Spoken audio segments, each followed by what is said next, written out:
that was valuable material. Cool. You know, and then now it's all like, watch me shred. Wait, are we live now? I think so. I don't know why I had to No. switch windows. No. Our monitoring setup is lacking. Oh, yeah.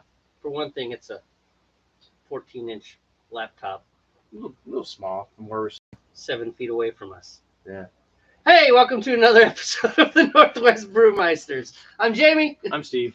and we are two guys who like beer. I think you should too. All right. And we're from the Pacific Northwest. Right. Right. We're from the Pacific Northwest. If Yes. the Northwest Brewmeisters didn't give that away. Northwest Brewmeisters. Well, it could be Northwest Canada, Yeah. and then we reference Seattle all the time because we have really fast cars. They drive that highway really fast. Really fast, very durable cars. Yeah, I'd say so. That's a lot of Canada to zip across. We have planes, electric planes, because we're Electric planes. well, you know, Yeah. climate change, Why not? For being eco sensitive. eco-friendly. That's it. Yeah. Yeah. Green planes. Green planes. Well, who cares what color they are? And our planes are so. This is how climate sensitive we are. We don't even fly our planes. Right. They just sit. They just sit and don't produce any kind of bad things for the environment. Right, because they just sit. Oh yeah, and they don't exist either. We're really being eco-friendly because our All right. planes don't even exist, So we're not from Canada, eh? and we don't have planes. Yeah, we're we're from the Pacific Except for the Northwest. paper airplane I folded when I was in 3rd grade. United States. You kept that? No, that was a terrible joke. Actually, no, I didn't. Dude, yeah, this thing's 40 years old, man. It's amazing. All right, man. First, let's tell them what we're drinking. What are we drinking? We are drinking the ESB that I made, I don't know, about 6 weeks ago or so. Mm-hmm. Couple episodes ago. It wasn't really my recipe. Like I just kind of looked up a bunch of different recipes for ESB and then just kind of cherry picked the ingredients that I thought would go best together for it. And Well, so, you know, that's kind of every yeah, recipe yeah. in the entire world. but I didn't sit there and like do all the math on paper and figure everything out like like the hardcore way. I just kind of went, oh, that looks good, looks good. I'll make mine this way and kind of fall within the umbrella of ESB. That's all my And recipes. I don't remember off the top of my head what's in it. Crystal, just some brown malt, just kind of your standard Water, some water, hops, some hops. some yeast. It wasn't like a complex, weird Right, recipe. It was just kind of run of the mill, So. Right, not like a 17 hop schedule. Mm. Something In fact, I crazy even like screwed that. up. This was one of the ones where I forgot to put into my one of the recipes where I forgot to include my finishing hops at the end. There was half ounce of something, Northern Brewer, something was supposed to go in there at the 0. This is Yeah. written down somewhere. I isn't it? totally got distracted and everything was done. I'm like, oh look, there's some hops on my plate. Yeah, that's the way we roll here. We forget things. Although we made a new rule last time. We did. The beer is a priority. The beer comes first, right? Because we were getting dangerously close to making not beer. Right. Like, what is that? I don't know, but it's not beer. But that's what we're drinking. The ESB I made a few brew days ago.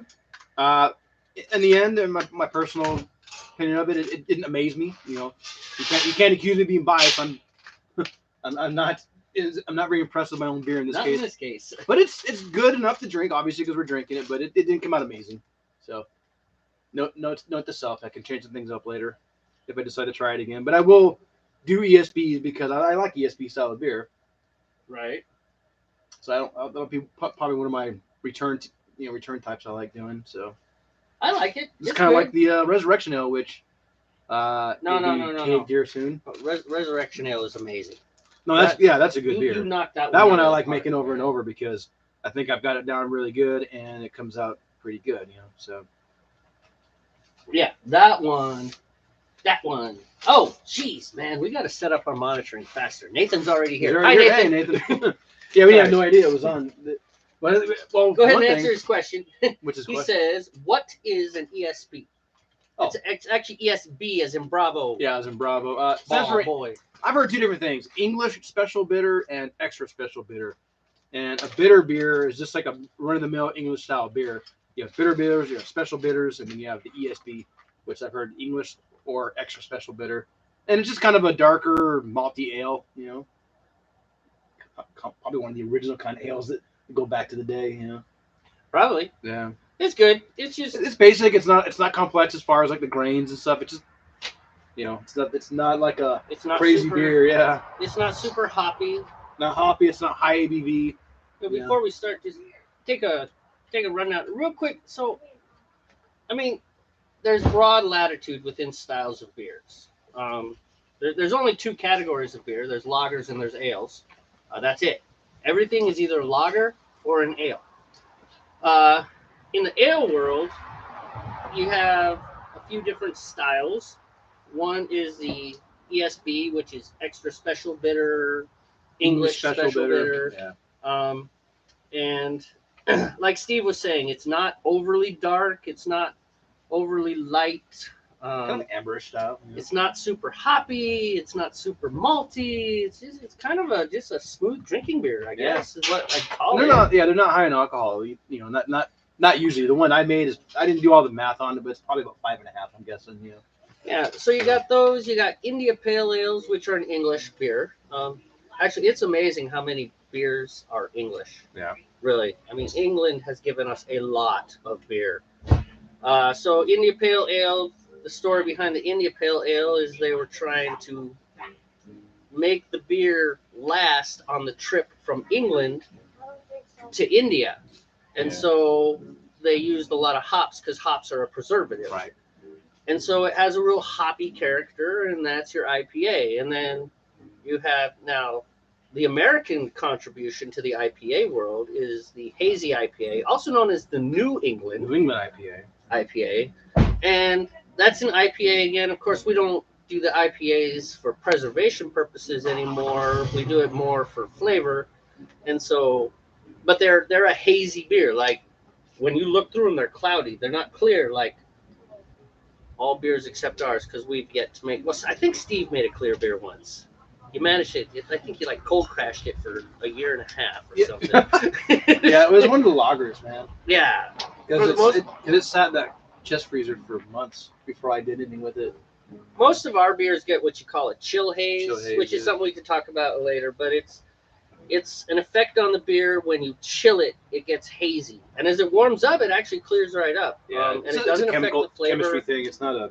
It's weird. So you got your IPAs, you got your porters and your stouts. Which a stout, long ago, all it meant was a strong beer. Now stout refers to like very dark. Yeah, people assume it's a very dark, strong beer.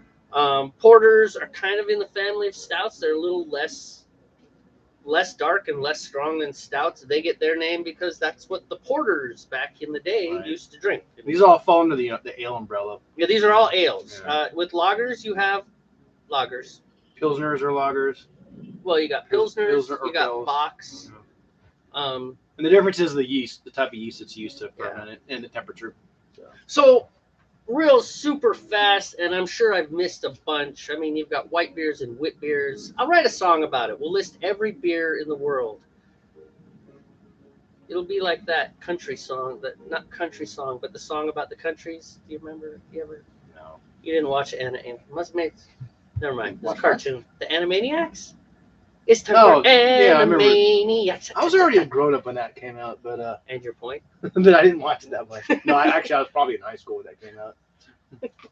I still watch cartoons, man.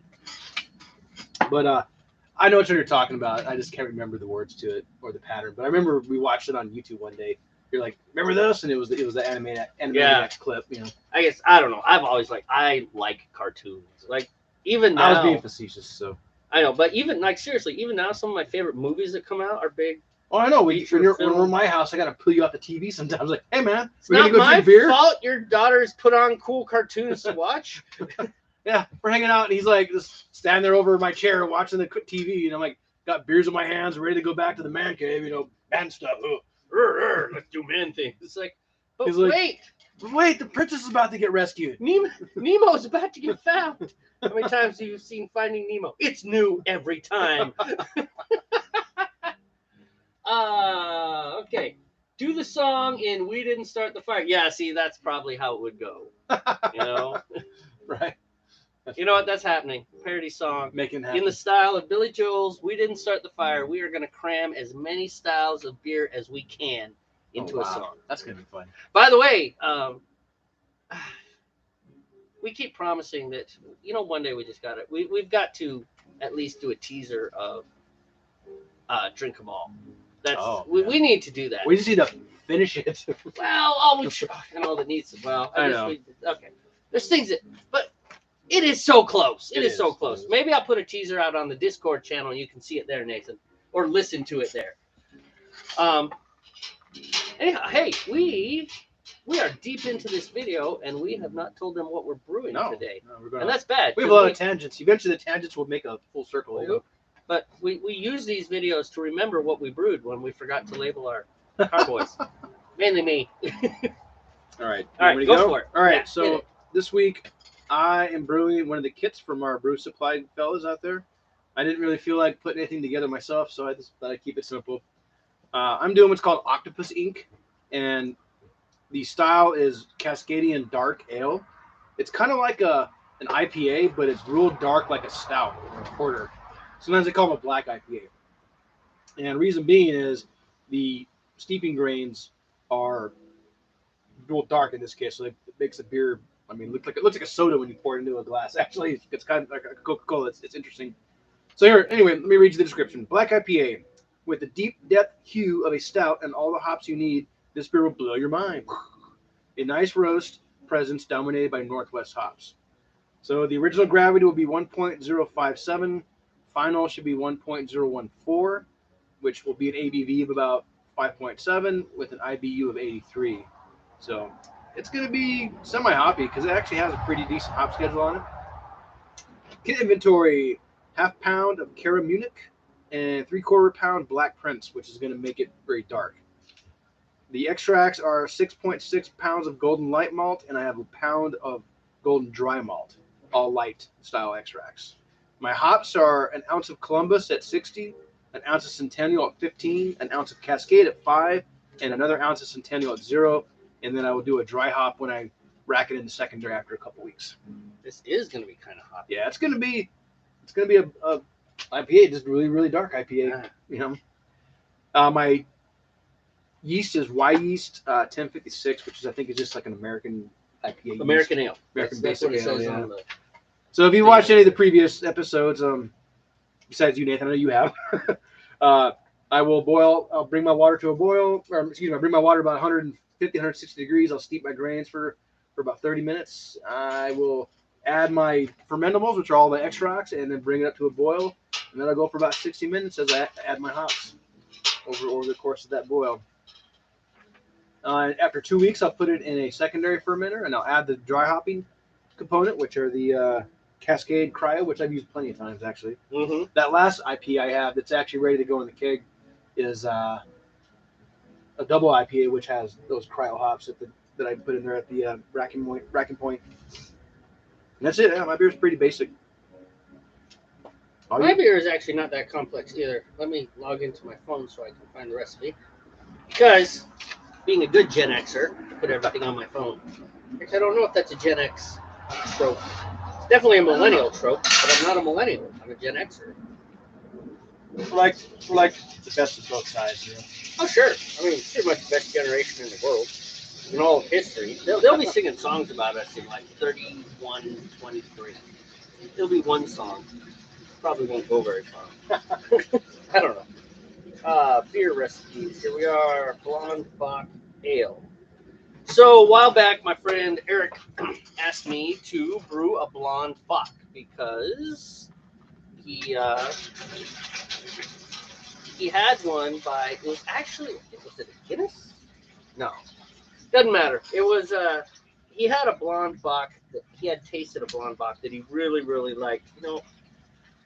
And I need to set this phone for more than 30 seconds to go to lock. My phone goes quick, really quick. Anyways, so he said, hey, brew this. So I did. And it was cool. And I discovered I really hate brewing lagers because they take so long. And there's, and the cold crashing. And it's so much work. So much work. I'm an ale guy because I'm a little more forgiving. I'm an instant gratification person. Yeah, they are. That's your millennial side coming out. Yeah. I'm close. I don't know. When did the millennials start? 80s? Like, yeah. So I don't. There's no exact cutoff. Right. They're all ranges. Yeah, I'm 74, so we're at the end of Gen X. Yeah. In any case, so I did that, and I said, hey, I want to do that, but I'm going to use an ale yeast, and let's see what happens. And it turned out pretty good. In fact, I thought it was kind of yummy. Oh. So actually, much like Steve, I didn't really invent anything new this time around. It's just that I used one of my old recipes, whereas Steve used one of NW Brewer Supply's recipes. Yeah. Same deal, though. Neither one of us put a lot of thought into what we were brewing this time. We're just like, we need beer, go. Boom, easy solution. So mine, we'll start with my yeast. So I'm using Y yeast. I am not using Y yeast 1098 because somebody suggested I change it. Yeah, you were trying a different one. You're doing the London ESB yeast this time. Right. I'm using Y yeast 1968. Exactly. London ESB yeast. So obviously it says ESB in it, but that does not make it an ESB. It just makes it, that's the kind of yeast you use. Yeah. Mix and match, you know? Put a Ford carburetor on a Chevy. Why not? A lot of people put Ford 9-inch rear ends on other vehicles. That's true, and they put Cummins diesels in Fords, which, you know, Cummins came out, you know, pretty much that was a Dodge thing. Yeah, Wow. I remember that. Yeah. And for those of you across the pond, don't worry about it. You need to do your research on American cars. Big gas gubbling monsters that, especially Hummers. yeah, oh my goodness. 2 gallons to the mile. So anyways, Y yeast, whatever I said, 1698. We got 2 things of Pilsen liquid malt extract, so we're going to need a ladle, and we're going to get sticky today. And then 1 Pilsen dry malt extract because I want to get sticky, and I want this to foam all over the place. Yeah, I got a pound of dry malt too. So we want all the bad things of the malts. 8 ounces crystal, 10 Lovabond, so it's going to be very blonde. It's going to be a light yellowish color. And you'll see that later when we go to PotCam. And then PotCam. Nathan named it. 8 ounces of Munich, and then 8 ounces of flaked corn, which really is flaked corn. And that makes this beer an adjunct. Which an adjunct beer is any beer that uses any grain other than barley. Did you know that? You probably did know that. I probably did, but just didn't really think about it. Because when you said adjunct, I just stupidly thought of, like a professor. Yes, but it's a very smart beer, but not smart enough to teach full time. Right. All right, and then I've got my hop schedule is very simple because Bocks are they're lagers. Lagers in general are not very hoppy beers.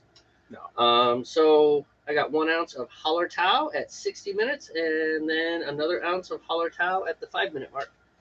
It's a 60-minute boil. I brought some Royal Flux too, so we can Royal Flux in there at the 15-minute points. And Steve will remember, but if I remember, we'll add some Whirly Flock to try and reduce the chill haze. That's the main thing the Whirly Flock does. So yeah, that's what we're doing. Those are our beers. It's going to be a good time. There's a floaty in my beer. That's okay. Extra protein. It's all right. Pepper. Oh no. Pepper. I don't think you can boil pepper out. Probably not. That flavor looks like a little flake of pepper in there. So, for being a software engineer, you spend remarkably little time on your computer. That's not true. Well, I guess you just don't spend much time on the social media stuff. I get on social media. I don't like social media. He's like, I get on there every day and work. He's finally decided that Fortran is not a fad. ABC, man. Always be coding. Always be coding. Look, I didn't do any coding today, but no, most days I get on there and do something software-wise, even if it's just for an hour or two. So, in any case, today, or actually yesterday, I was on the Discord. Yeah. Right? The bar, Aircroms Mansions Discord. And let me drag it up here.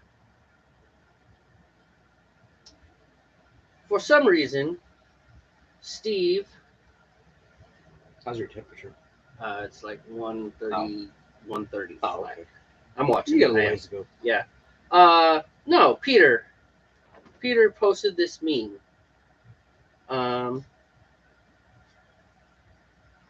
Look at this GIF. I know that you like to say GIF, but maybe you don't. Maybe it's, I know some people It's do. GIF. Yeah. So because the first word in GIF is graphic. Anyway, what am I looking at? Oh, it's Cheers. yes, but more importantly, look at that beer that Mr. Danson is sliding down the bar. That thing's like 85% ahead. Right. Now scroll. Not rapidly. Watch the look at the comments. Holy crap. Yeah. This is like a reaction video. Steve is reacting to Discord. Yeah. We'd send the beer back if there was that much foam. That's true. That's for beer. I just thought you would chuckle because that was the first thing. So Peter shares that thing. I'm like, how much head are you going to put on that beer? Holy crap. It's like 60% foam and 40% beer.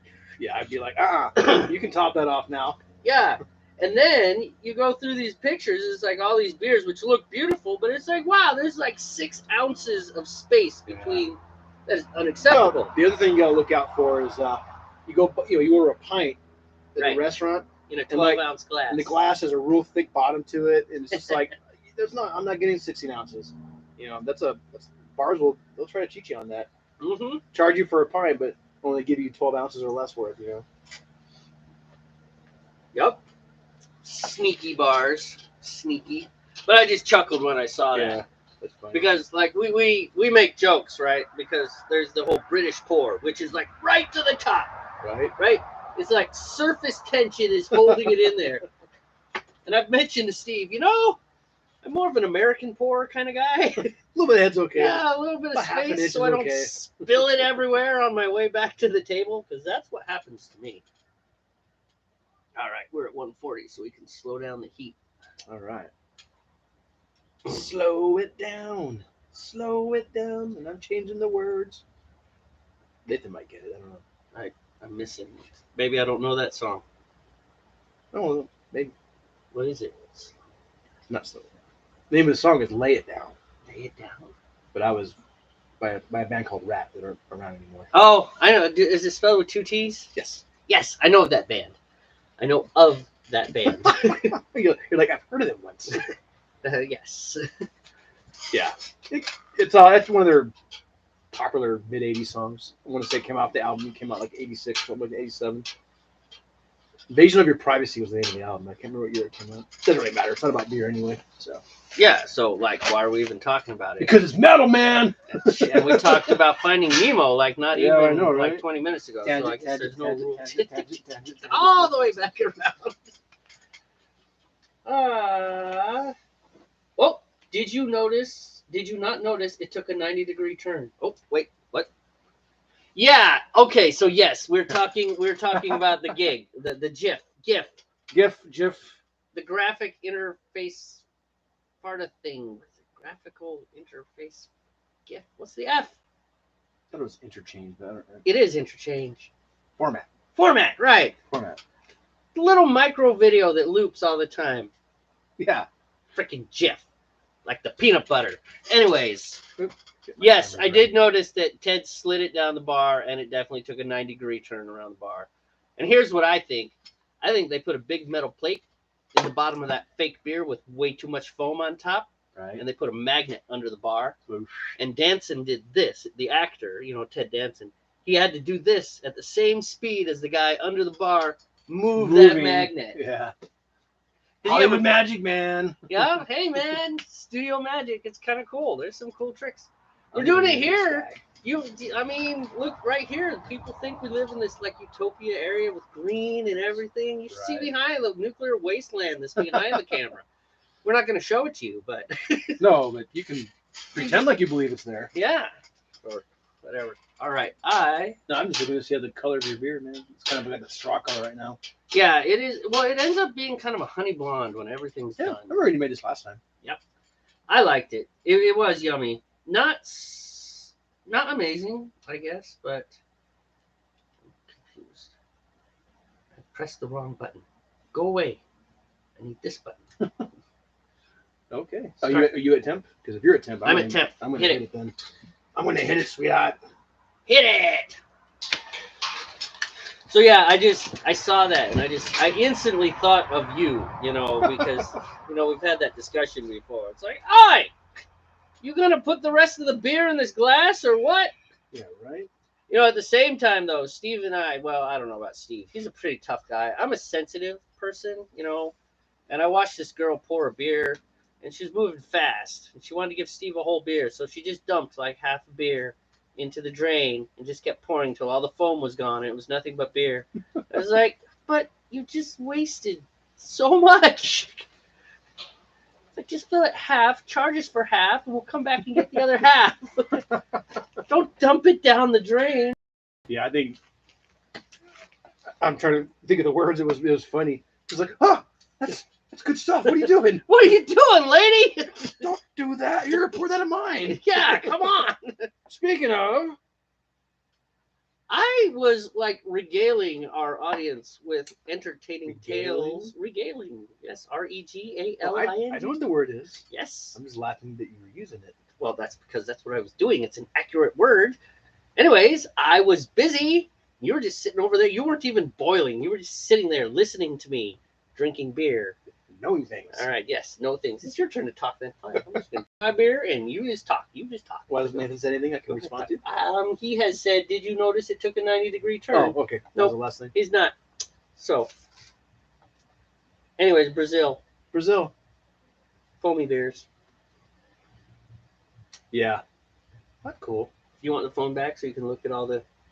No, it's right. I can see if it pops up. I can't read it, but I can see it. Well, I meant the phone so you can look at the Discord and stuff. Oh, there goes the thing. No, because I have Discord on my phone. So. Oh, that's true. We could do that. I could do that. Modern broadcasting, where now not only do we stand on street corners and not talk to each other, now we make videos of ourselves looking at screens, not talking to each other. Yeah. What the hell's going on? Welcome to the 21st century, Bubba. No. We're almost a quarter of the way through it. A few years, it's gonna be crazy, man. It is. It's interesting. I think for mindless, non-interactive video stuff, TikTok, TikTok, mostly YouTube. You got to think when we sit together. Are we learning how to build guitars for better beers? No, we just make fun of stuff that we watch. We watch Viva La Dirt League. Yeah. Which, by the way, is a pretty funny. It's a pretty funny channel. We're for us, it's like a little comic escape, Right. When we get together, because we besides watching it, we don't just blindly, mindlessly watch it. We actually pause and discuss everything that we see. Pause, discuss something. All right, it might play for about 8 seconds. Pause again, discuss something about it. We've got a point. We have a hard time making it through videos. On average, it probably takes us about a half hour to watch a 2-minute and 30-second video together. Yeah. Mainly because we do that. And that's old school. Oh, that's a little hot. It's old school interaction, right? Right. Because you and I were, we grew up in the 80s, right? Both born in the 70s. We didn't have phones yet and internets yet and all that stuff, And so that's the way we interact with each other. A lot of face-to-face type stuff, that is it. Phones are kind of it, but it's better to hang out, right? And so when you're with someone, you talk to them. Yeah. Right? You react with them, you Sure. put your phone down. That's just what we're comfortable with. Let's not even call it right or wrong. Let's just say that's what we're comfortable with. There's some Koreans that are comfortable eating silkworm pupae thoraxes. All right? I've had them. They're not bad. Not what I would order at a restaurant. If an old Korean guy came over and handed me up a cup of them. Did you say caned? No, came. There was no D. I thought you said caned over. I was like, No. did you really say? No, I did not. I'm never going to finish this beer if you keep making fun of me. Okay, I'll stop making fun. Point being, I'm never going to finish this beer. Anyways, you might as well just go get the beer.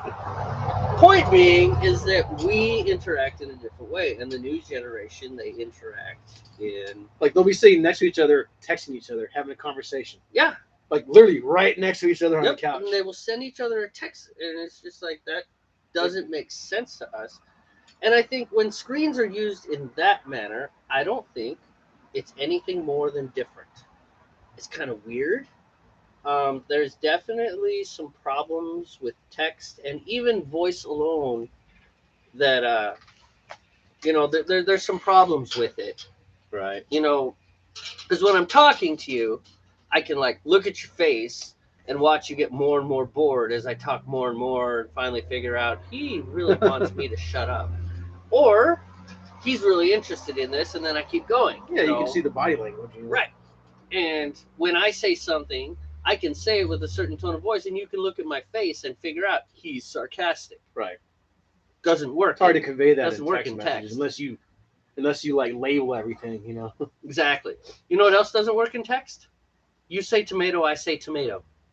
Yeah, right. It's like, okay. Potato, let's call the whole thing off, yada yada. But it does. I mean, there are some weaknesses, but for the most part, it's just different. There was a classical text has no tone. Oh wait, let's go to Nathan real quick. Makes perfect sense when you don't want others in your convo. True. Right. Not gonna lie, I may have done that a time or two at work. It's like somebody was being an idiot or something, and I wanted to comment on it, but I didn't want to say it because they were right there. So I sent a text This message. guy's being an idiot. Beep. Oh shit! Wrong. Rated PG now. Wrong group text. You don't do well in this. It's okay. Maybe they won't catch that one. I don't think the FCC is monitoring this anymore. They don't care about this. Yeah, text has, and the other thing Nathan said was text has no tone. Yeah. Which is absolutely true. I mean, you have to add those things. I really hate this thing. Sarcasm, you know. I want to do this. I really want them to know I'm super excited. 15 exclamation points. You know, even emojis are lacking. Right. You know, you can only get so far with the emojis. Like the current one is the laughy emoji. It's like, does that mean you think that that was a good joke, or you're laughing at me, or you're being sarcastic, or you hate me? It's too ambiguous. Yeah, it's like, I mean, for the most part, when you're talking with your friends, it's like you're laughing at me. But in like Facebook wars and stuff, the laughing emoji means it's derisive. It's a pejorative. You know, you're so stupid, I'm laughing at you. Of course, then I laugh back. It's like the fact that you can do nothing more than to a laughing emoji, can't actually post a comment and destroy my argument, means that actually I'm winning. Hey, I just noticed that all our liquid malts are in the shade.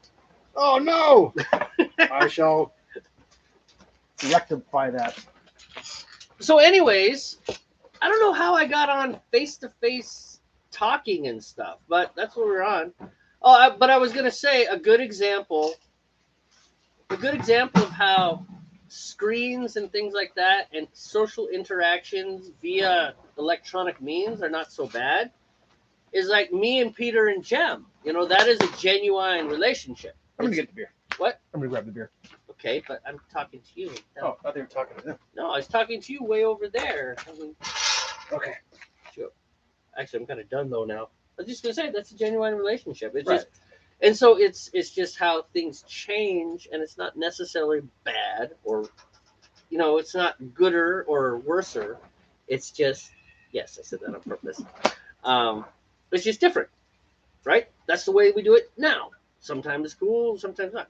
I do think there are problems. I think a lot of screen time, like for just the mindless watching videos, or even the Facebook arguments and things that we get on, or well, I get on. You don't do that because you've somehow Not my thing. reached holy monk status of not being sucked into Facebook. I admire you for that. That and the fact you forgot your email. It was never a real legit email anyway. Right. That's my wife's problem though. She makes fake emails and then she actually needs the service that she made the email for. It's just like, well, shoot. All right, go get the beer. I'll be done by the time you get back. Okay. Maybe. My pronoun. Do you need a memory for that? What do we got here? My pronoun is not the. Them. Oh. My pronoun is not them. I'll tell him that when he comes back. He went in the house. Because he's out of beer, and I'm supposed to be catching up. Nathan would like you to know that his pronoun is not them. Okay. Which is like funny. Like, yeah, no, I know, I get it. I mean, that's funny like on 3 levels. It is. Well played, Nathan. Well played. You know, we like to pretend that maybe there's more than one viewer. Maybe there's some replay viewers. You know, give us a little credit.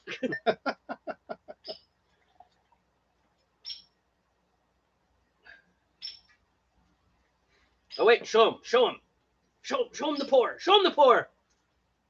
Here's American pour. Decent American Right pour, there. about That's half an inch ahead. We call that American pour because you can get back to your table without spilling it everywhere. Just I'll just leave it up here. It's fine. okay. Or you want me to top you off? Yeah, No. just top it. It's fine.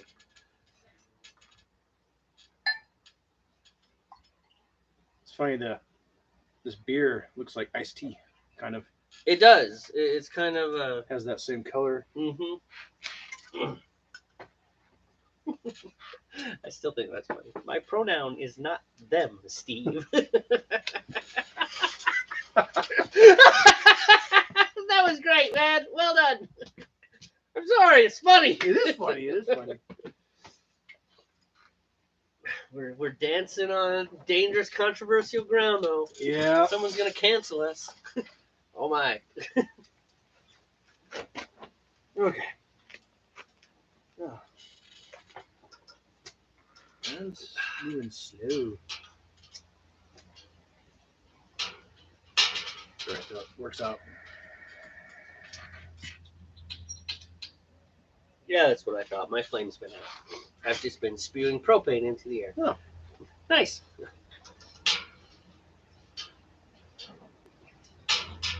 We need pot cam and we need flame cam. Just so I can, which doesn't necessarily need to be broadcasted, just so I can see. Home monitor rack system just for flame and other areas. That'd be funny. How much time do you have left on your feet? Oh, a while. Okay. Oh, don't fall. 17 minutes and 45 seconds, give or take. Gotcha. So I'm getting a new piano. I know. They don't know. Oh. I mean, He doesn't know. he doesn't know. Sorry, Nathan. Trying to move it next Friday, 7 o'clock. Are you gaming? Yeah, but I can be late. Well, what time's the game? Is it 8 8 o'clock? o'clock. Well, I don't need help.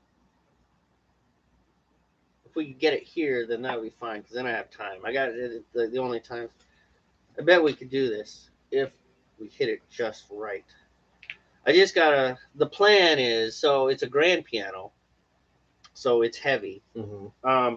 Not a monster though. It's only like 5'8" from front to back, so it's like five, almost a 6-foot grand piano. So it's not a monster, but at the same time, it'd be nice. But my plan is to not do a lot of grunt work. My plan is to use come-alongs. Right?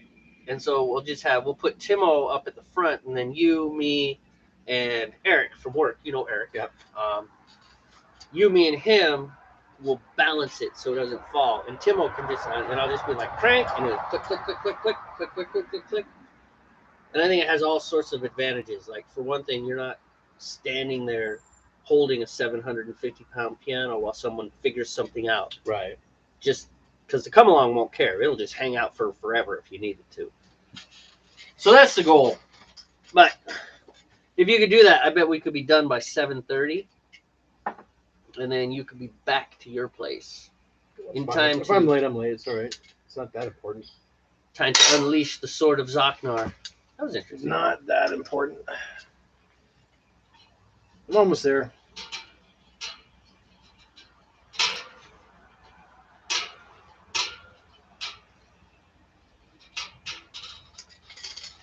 Kind of works out because you still got about time left on your boil, so or I mean your steep. Yeah, I got like 15 minutes or so.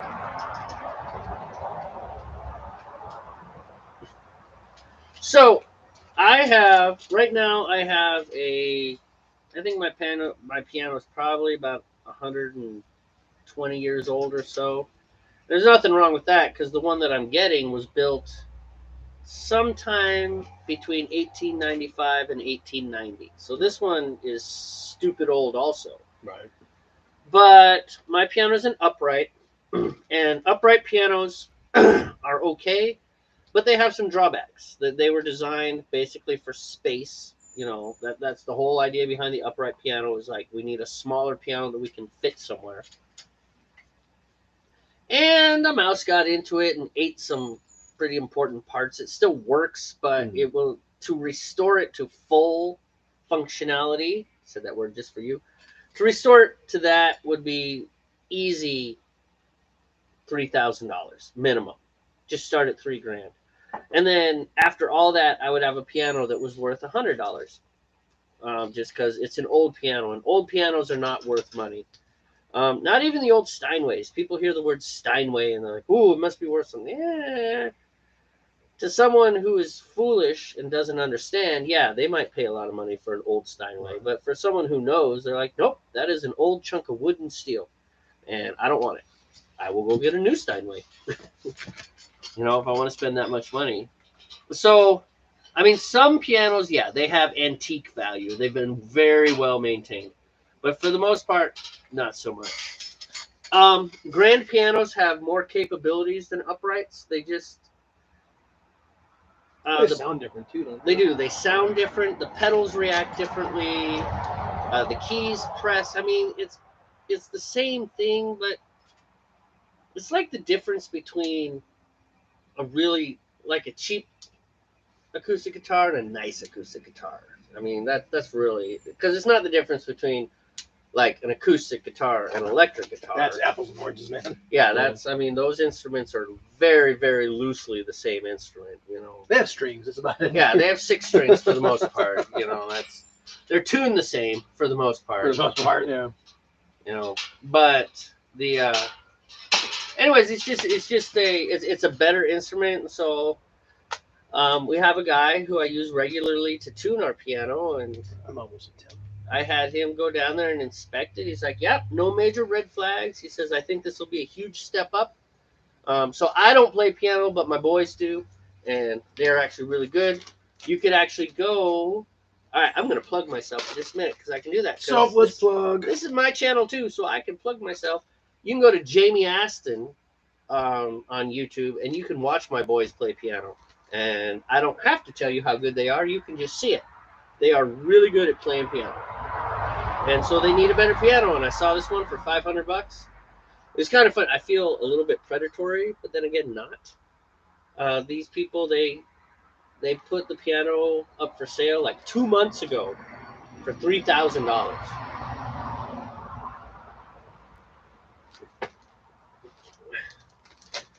Because they're moving, and I thought about it and I hemmed and hawed, but I was like, $3,000 for a 125-year-old piano is probably not a good move. Because it's not gonna be perfect. Yeah.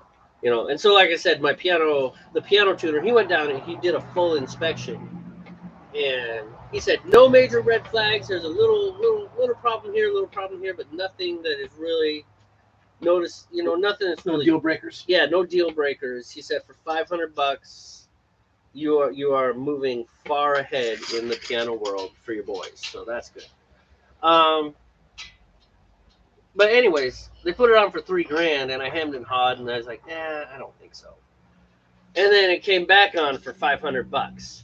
So now I feel like, I was just waiting, and then finally the price was right. So what? Bam! That's actually, why would that be predatory? That would be like strategic, getting a good deal, I know, but it's just, but on the other hand, it's just like, maybe you thought your piano was worth more than it That's actually what I is. thought was they thought it was worth more, and then someone went, "Hey, this thing actually isn't worth that much."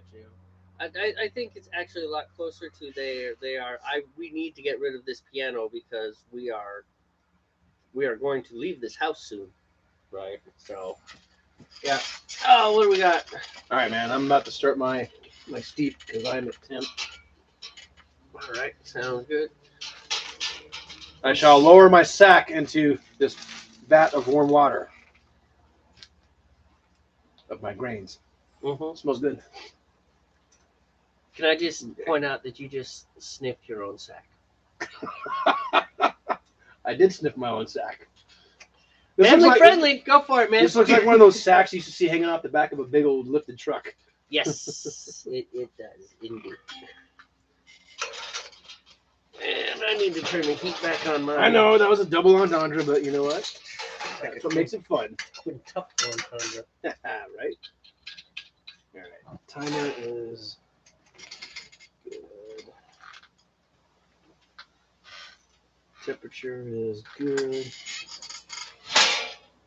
For now. There she is. Actually, Yeah, that's a little long, isn't it? That's a little bit. I'm just gonna throw the old one away. It is really beat up.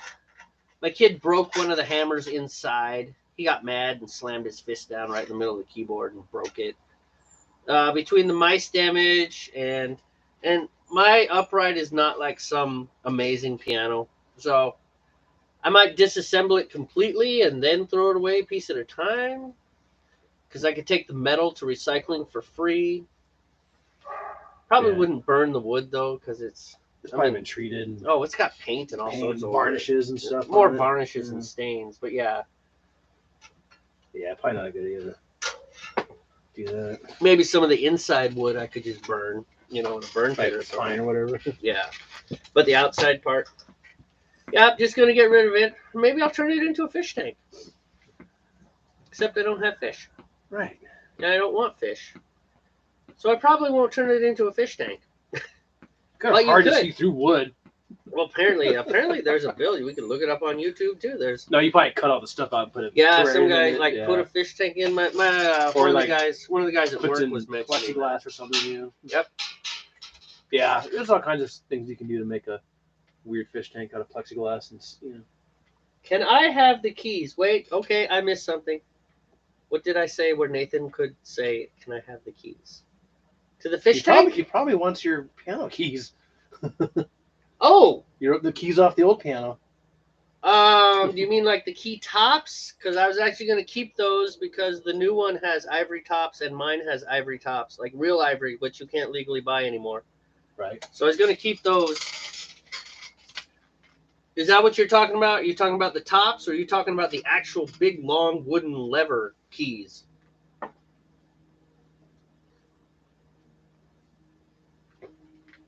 I'm looking at the camera when I should be looking over here.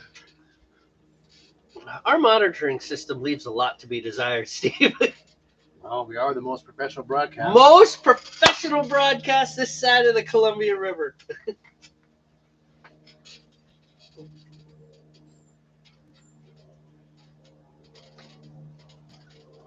I am maintaining ideal temperature.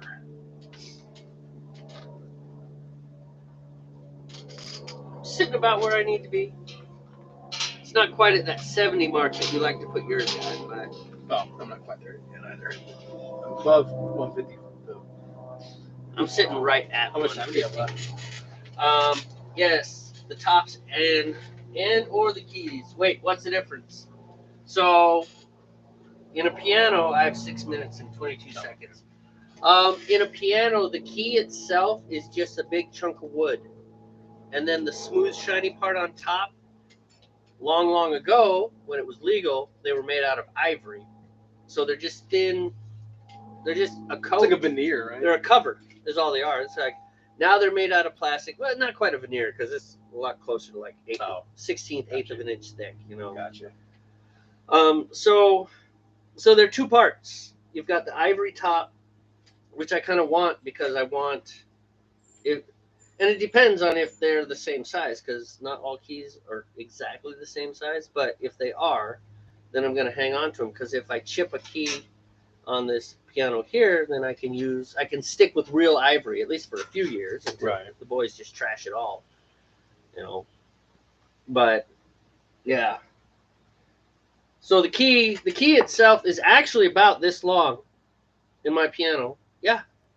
18 inches to 2 feet long. Wow. Yeah, if you take the piano apart and actually look at the key, it goes way back in there. But then the tops are just, that isn't just it. It's the top. It's super thin. And it's just, on this one, it's ivory. And on this new Kanabe, it's a Kanabe.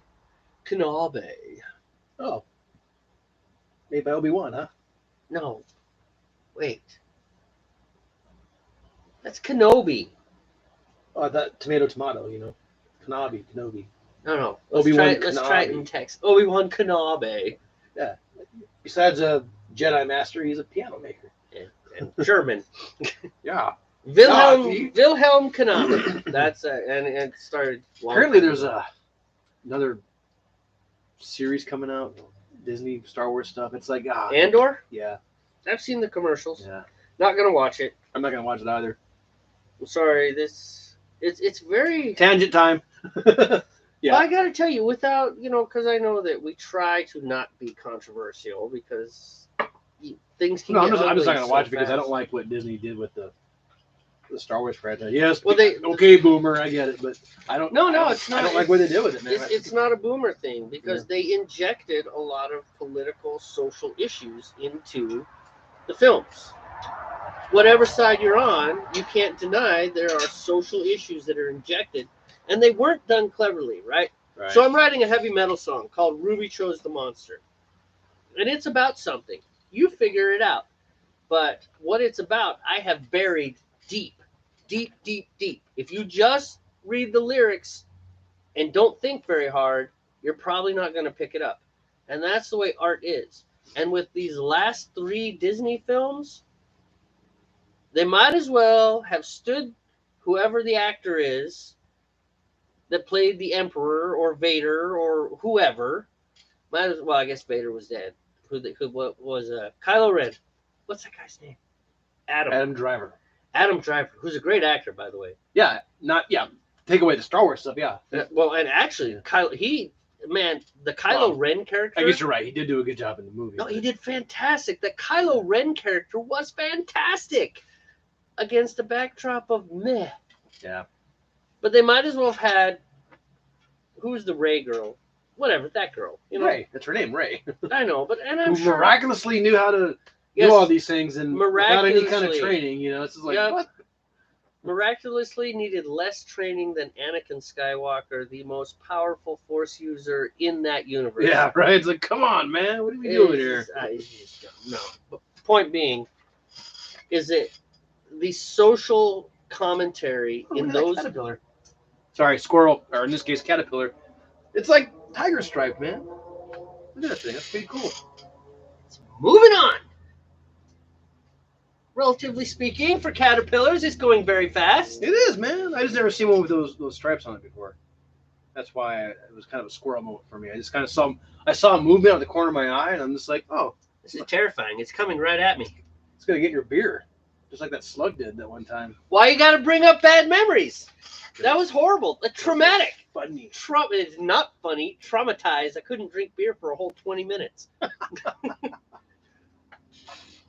Anyway, somebody's spewing off gas. It might be me. Yeah, you're out. You are definitely I just smelled the propane. I'm like, wait a minute. But I'm actually my temperature's dropping a little bit.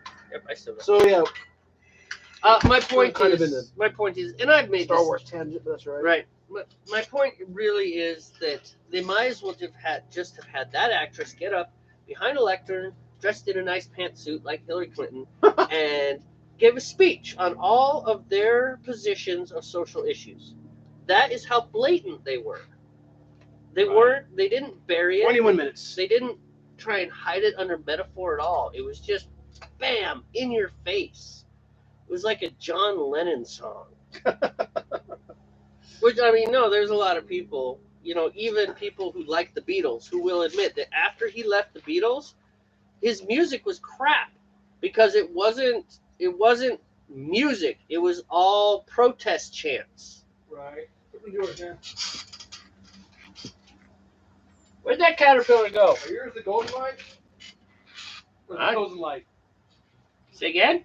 Are yours the golden light or the Pilsen light? I think it's Pilsen. I will check really quick. Okay. I've got this recipe on my phone. Oops, too far. Well, I mean, I can look at mine real quick, too. 2 Pilsen liquid malt extract. That caterpillar freaking disappeared. It crawled up my leg, I swear. It attacked me. Yeah. I don't know where I went. Oh well. I don't see it anymore. I think it did its little Caterpillar thing past you. Yeah, I'm pretty sure. You want me to open this for you and help you get it started? Yeah, let me go get the ladle. Ladle. What do we got? So the key is wood with a ivory or an ebony cover. Didn't know that. Any clue what the wood is? Probably some hardwood for sure, but no, I don't know. Probably economical because it's not the most important part of the piano. I'll be right back. Let me get a ladle. Right, I'm gonna pull your sack out, okay? Yep, here we go. All right.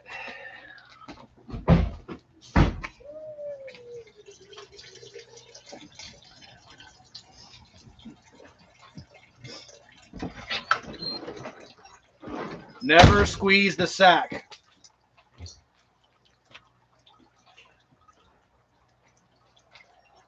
Steve desperately trying to get us an R rating.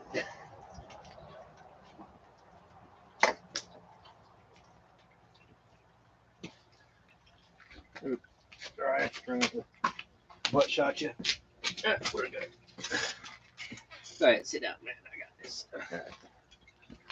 Oh, I'm already sticky. Really? That fast? I'll get your one open for you. A little warm. Here's the lid for that one, so you can do your shaky thing. All right, sweet. Shaky. I think I answered that last question, Nathan's, right? What the wood is? Yeah, I believe so. I don't need this anymore. No, I don't need it right now.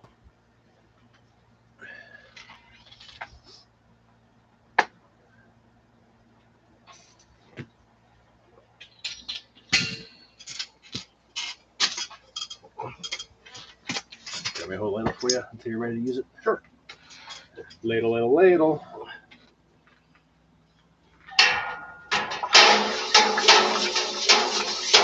Yeah, I saw that commercial for the first time yesterday for that Andor miniseries. I was just like, looks like it has the same actors from Rogue One. And the concept is it's supposed to be like And a continuation. a Rogue One thing. Oh. You know, so it's... Which out of all the Disney-ified Star Wars movies, I like that one, actually. Was that one Disney-ified? Well, I mean, it's still made by Disney, but Oh, was it? I like the fact that it didn't seem all social, you know what I mean? Yeah, I think one of the interesting things somebody who was a reviewer, you know, but It's a pretty dark movie, actually. well, they made a good comment. They're like, it's a war movie. Yeah. You know, if you take away the fact that it's in a Star Wars universe and don't worry about the sci-fi aspect of things, that was very much just pick any of your small group against large Oh, yeah. type, you know. Right, the underdog kind of thing beats the Or just- organized, financed Right, or just big dog, you know.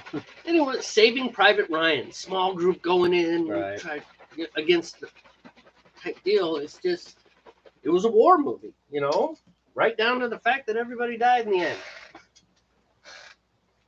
except for that horribly CGI Princess Leia. Right. That was the most frightening CGI I've ever seen. Oh. Parkin, whatever his name, he was CGI too. I know, but his didn't look so horrible. Right.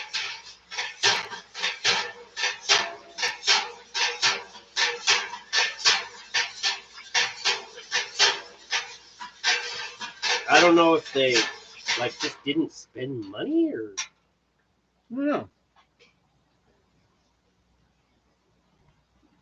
because you're right. The Harkin guy, Grand Moff or Grand Tall or Grand Moff Tarkin. right, his character had to be CGI'd because He was dead. right.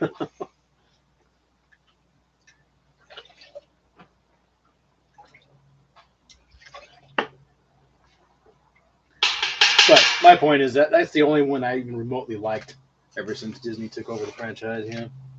I think you have The the lid to yeah, that the over lid's there. right here. Yeah, Rogue One was good. I agree. I liked it. I liked some of the stuff in the movies, but some of it was just great and stuff. Some of the storytelling was not good though, man. yeah. The storytelling wasn't there. Some of the jokes were. I know that Star Wars has always been a little bit campy, but do you remember the one where whoever the pilot guy is? This is how pathetic it is. I can tell you Luke Skywalker, Lando Calrissian, Chewbacca, Han Solo, Oh, you the know, original character. Anakin. I can tell you their names. Emperor Palpatine, pilot guy. That's Poe was his name. yes, right. Yeah. You know, But I can't remember the full name. the whole thing where he's facing off with with a Star Destroyer.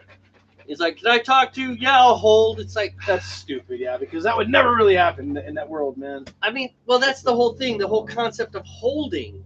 You know, it's one thing to have a campy joke. Scruffy Nerf herder. Yeah. It's like, okay, what the heck's a Nerf herder? Nobody knows. Nobody So knows. that joke works, It right? fits in that world, yeah. Yeah, I'll hold.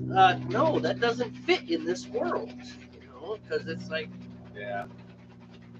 it's just poorly done. Poorly done. Adam Driver was the only cool thing about it. Did you see Solo? I did. What'd you think of that one? Yeah, There. It was, it's kind of like, all right, whatever. that was kind of my reaction to it. It's kind of a meh. It's like, okay, kind of fun. Didn't blow my skirt up, but I didn't hate it. You know? Glad I didn't go to the movies and spend a lot of money to see this. Yeah, I watched it on HBO or something. Yeah.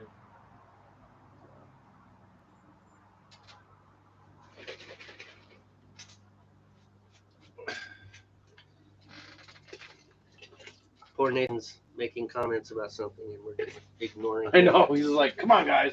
Enough of the Star Wars crap. There you go. You're going to need Nope, that. no, I gotta add more. Oh, that's right. You got to do your... Gotta do the LME. Hey, I'm sorry, I'm not getting back and forth with you. Beer comes first. we made that vow, and the reason we made that vow is because for some reason the way the universe. What is that, 3 pounds? Yeah. Oh, okay. Why? Did I do something wrong? No, I thought you had 1 pound of that stuff in there. I lied. Because like, wait a minute, mine's 1 pound. Mine is 3 times smaller than yours. No, this is, I mean, it's a Bock, and Bocks are, one of the things about Bocks is they're strong. It's one of the things that makes a Bock a Bock. Kind of like a stout. No, see, I have 1 Pilsen DME, so I said 1, not 1 pound, 1 package. Because this is the same thing that I made last time. Gotcha. I don't know if they sell 1 pound. They don't sell these in 1 pounders, do they? I don't know. Well, we're doing it this way today. Yeah, you're putting about 9, almost 10 pounds of malt in there. Yeah, it's supposed to be a strong beer. High ABV, gotcha. Yeah, it's supposed to kick. I bet you didn't bring a wine thief, did you? I did not know. Yeah. You're the one who tells me you don't ever worry about that. You're right, and I don't. Reading, so I didn't bother bringing it. I don't. I mean, absolutely. That whole "it's okay" thing was actually very genuine. There was no sarcasm whatsoever. Like, because it really is. The ABV portion of things is very, very low on my importance scale. Right. You're like, I don't care as long as it has something in it. Hold this for a minute. Only because for some odd reason when you do this, because I'm going to do it all at once.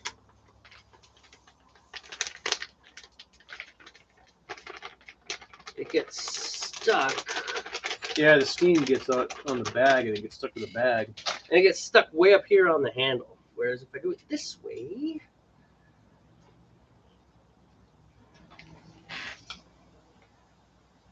Right, I got 10 minutes left on mine. Yeah, So we're doing good, man. Not really, because that means I got to get my boil going. And you're not boiling yet. No, that's okay. Trust me, we're doing good. Here.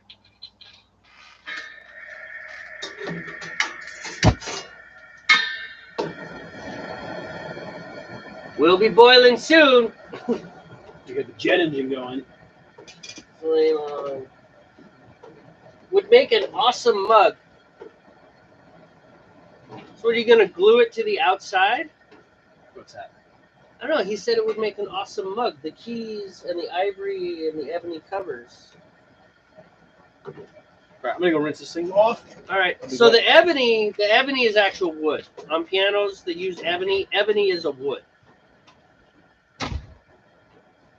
It's the ivory that's actually from elephant tusks, mainly.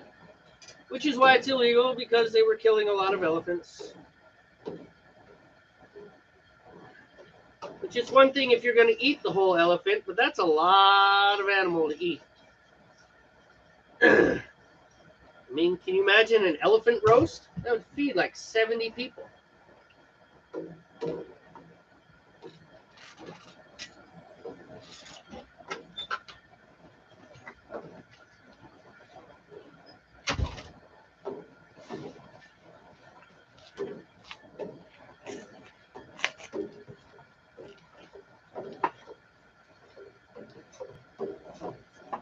It's almost time for pot cam.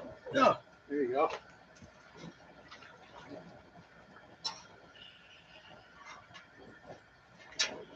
Pot cam. Pot cam, which has nothing to do with cannabis. Steeping pot cam. Steeping pot. Steeping pot. Tad bit on the flame to it. Gotta fix my.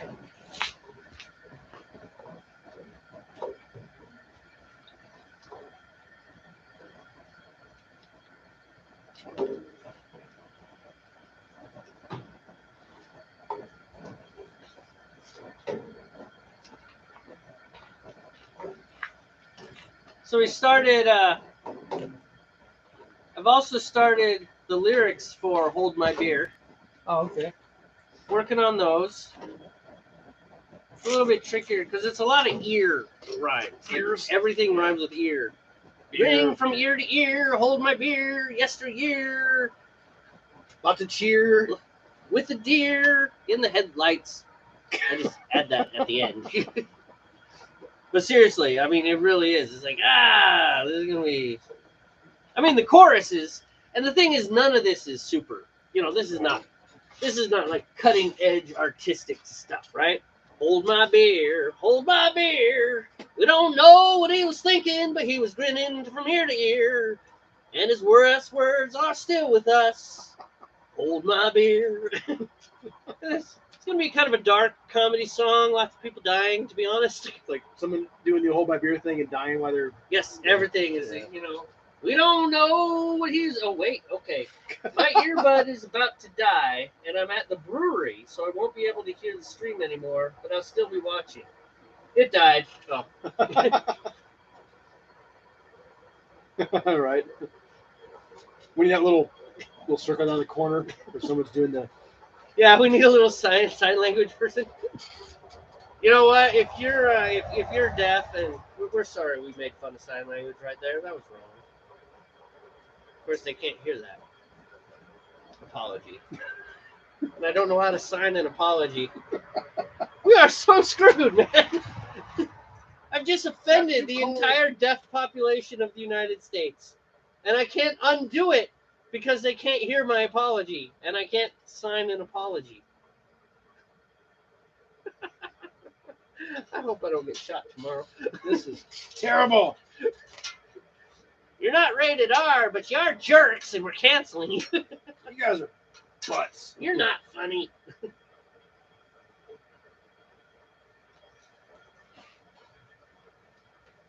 All right, I have... So apparently old Nathan is at a brewery. Oh, okay. Well, which would make sense why he's not listening to it just normal. Gotcha.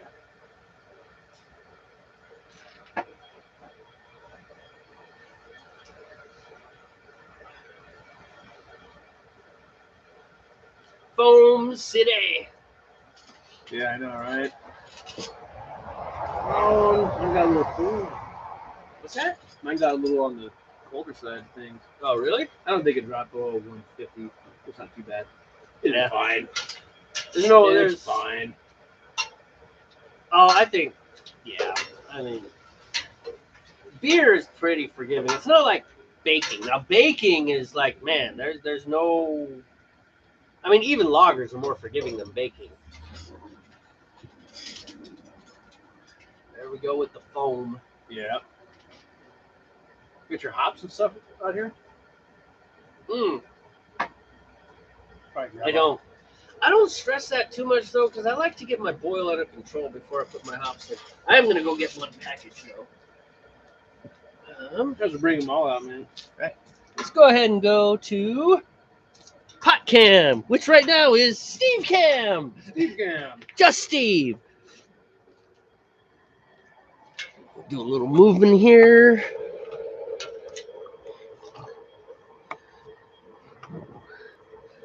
Up. And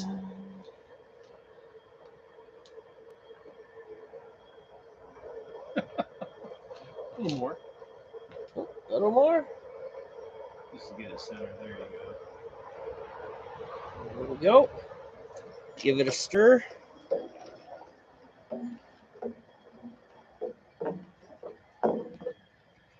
So yeah, you can kind of see the, I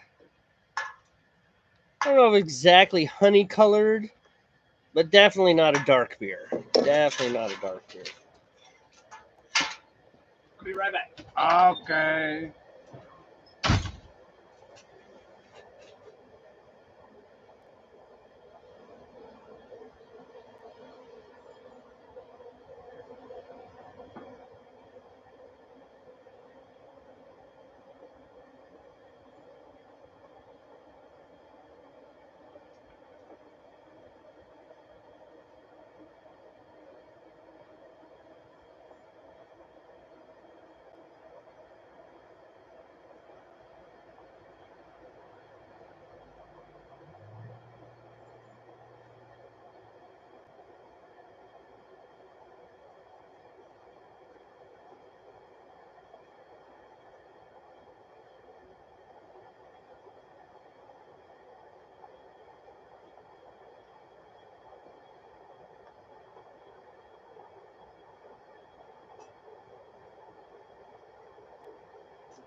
That's almost done.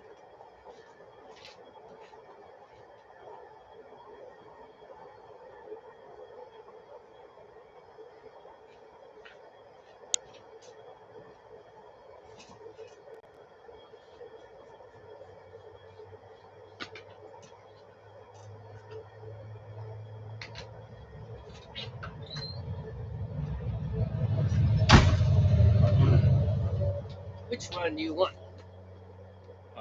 Whatever, man. Good. Whichever one you don't want.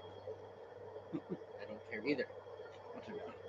I grabbed that one because, you know, there are those peppers, and you kind of like spicy.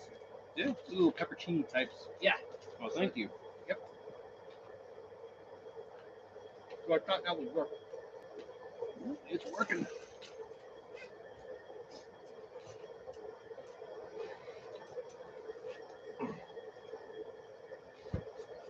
Uh-oh. That's right.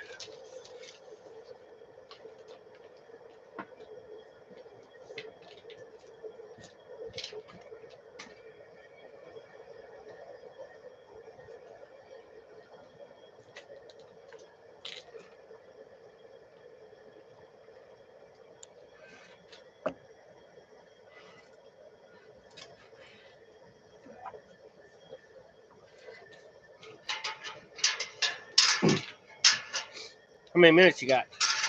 Probably one. One. 1 minute exactly. I knew it was really close because when I went and grabbed my malts, it was like 2 minutes and some change. It'll be fine.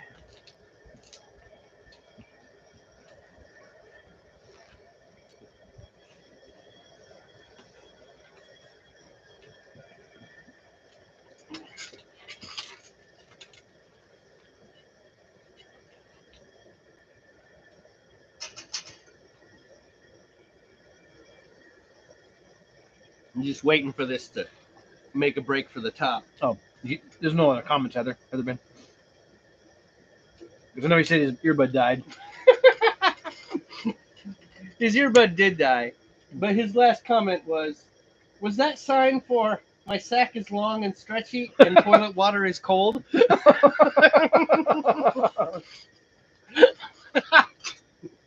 All right. That was good. Interestingly enough, that's exactly what that sign meant. How do you pick that up? Okay.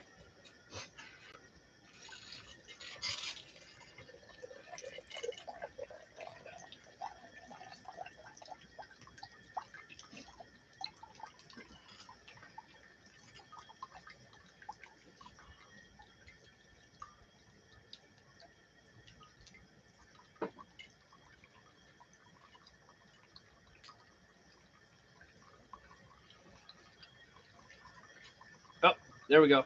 Getting some motion. A little motion in there.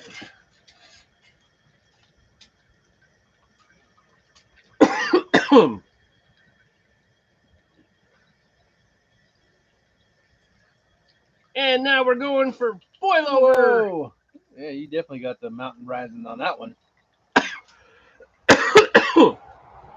We got it under control. It's under control. Stable. No, it's not. Stable. Flame out! Flame out! That could have been bad.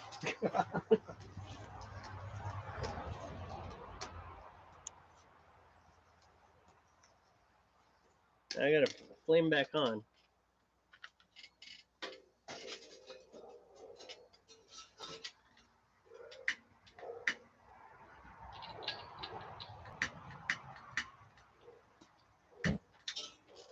All right.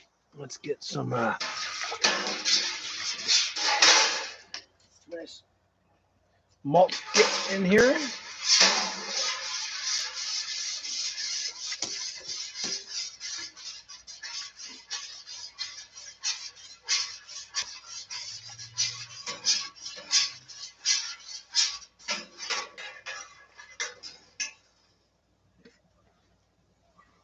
I would help you, but I'm having problems. No, you're fine.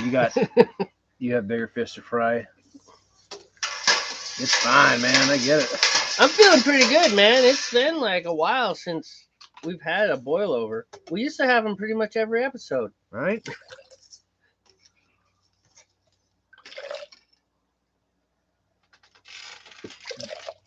Still got flame.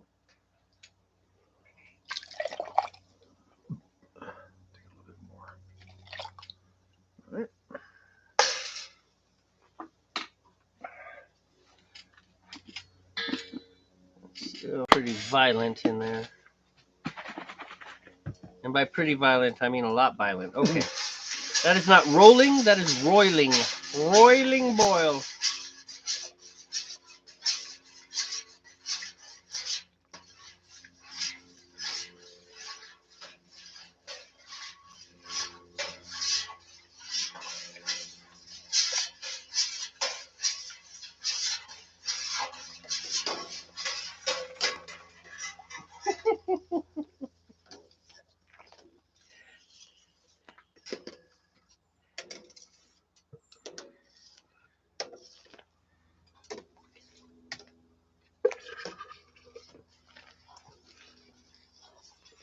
Nathan mentions you need to drain the sack properly. Don't squeeze it. Don't squeeze it. No sack squeezing allowed.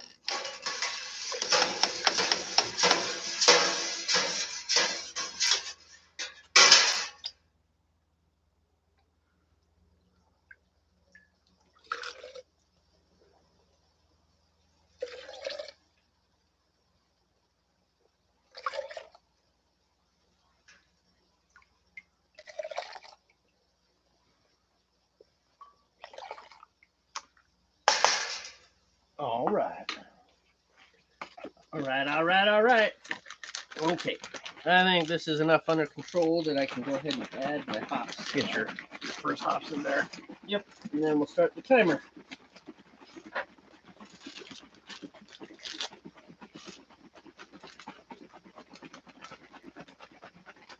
Hallertau Mittelfrüh. In we go.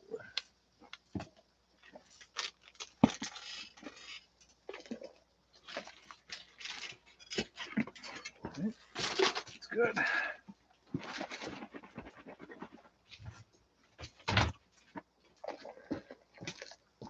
All right, liquid malts are in. Give it a good little stir. Still gotta do my dry malt, but that's okay. I'm gonna get my fire going. You don't have to worry about the dry malt scorching on the bottom quite as bad as Right. Not a concern.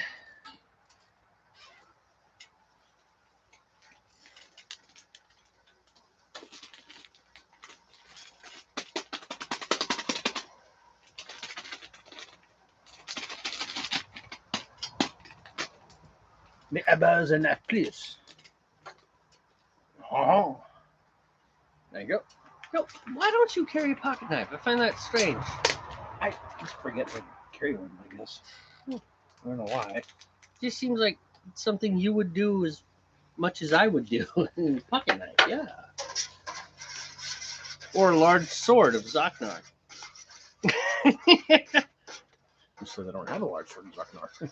Actually, I've seen your swords on your wall. You do have one. You could probably just label Zaknar. Just write it in Sharpie on the hilt. That'd be fine.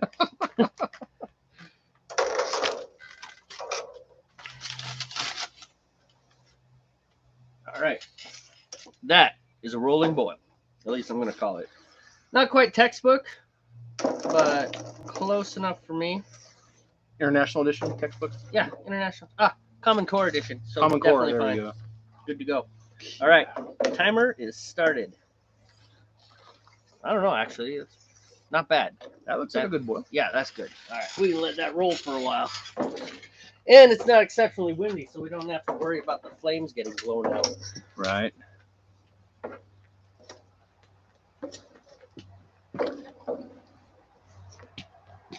right, there we go. Since I only had a 1 pounder, I didn't foam up as much as you did.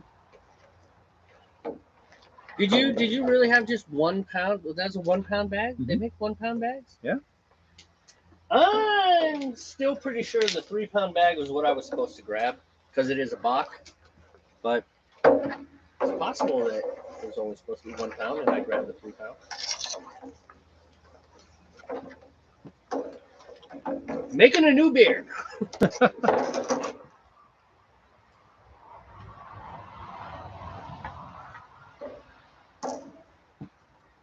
So last night, I kegged the Russian Imperial Stout from the Scotch Ale that I made. Mm-hmm. So I was able to taste them. And Just a moment.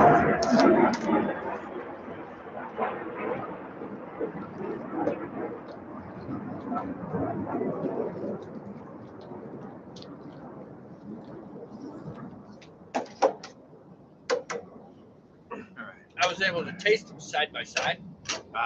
You know, definitely, I could actually taste the difference. that's cool. What was interesting though is that the Scotch Ale, it had more of a. It almost tasted like it was stronger, because you know how you get that warming effect. You know, kind of get the warm feeling from stronger beers. I got that more from the Scotch Ale than I got from the Russian. Huh, I think it'll be the other way around. You would. But my Scotch Ale is, it's creeping up on the wee heavy end of things.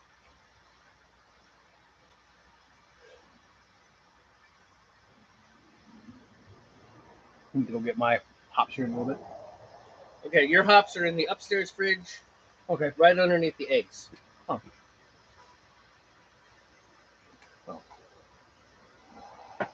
There's 1 package of Hallertau. I think you have 1 package of hops that is not in that Ziploc baggie that. I have Columbus, Centennial, and Cascade. Okay. Cascade Cryo. So just don't grab the Hallertau and it'll be okay.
Anybody watch the videos like, are they still there? We're here. We're here. We're just eating pizza. Yeah, I was stuffing my face. We were hoping that the, amazing boiling pots would be entertaining enough. Are you not entertained? Right? Come on. You're watching beer be made. This is, me personally, that's pretty awesome. Although, not gonna lie, Not science, but it's science. but it's science. It is science. It's very cool. I got in a discussion the other day though. Someone posted. One of my opponents on Facebook posted a thing about. It was about the student loan. It was about the student loan. Oh, the relief thing. Yeah, right. And it was a meme, of course.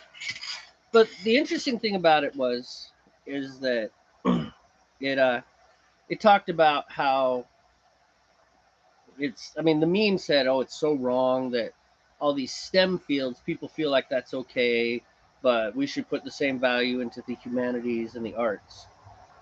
And of course, it was a flame war after that, which that's my thing on Facebook. But here, we can have a more intelligent discussion about it. And just the interesting thing about what is more valuable in things, and the girl who was fighting with me, I'll never admit it on Facebook because why would you do that? But here, she had some interesting points about how, there's value to a lot of things, and it's still, there's kind of a hierarchy though, right?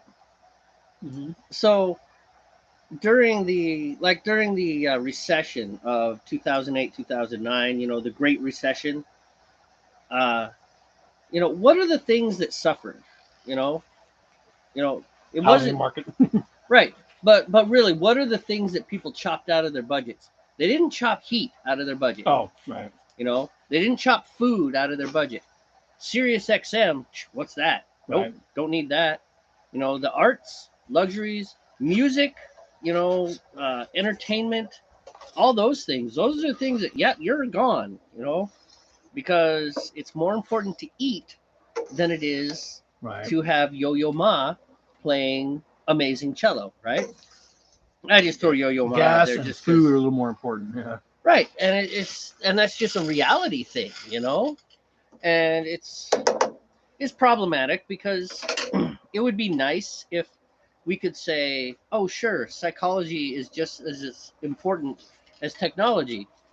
And she mistakenly brought up music appreciation. She's like, what about music appreciation? She tried to talk about school. It's like, it's like music education does not necessarily bring about music appreciation. Right. What brings about music appreciation is exposure to these different music styles. And I kind of zinged her on this because I said, back in, let's say, 40 years ago, we keep having to make the left.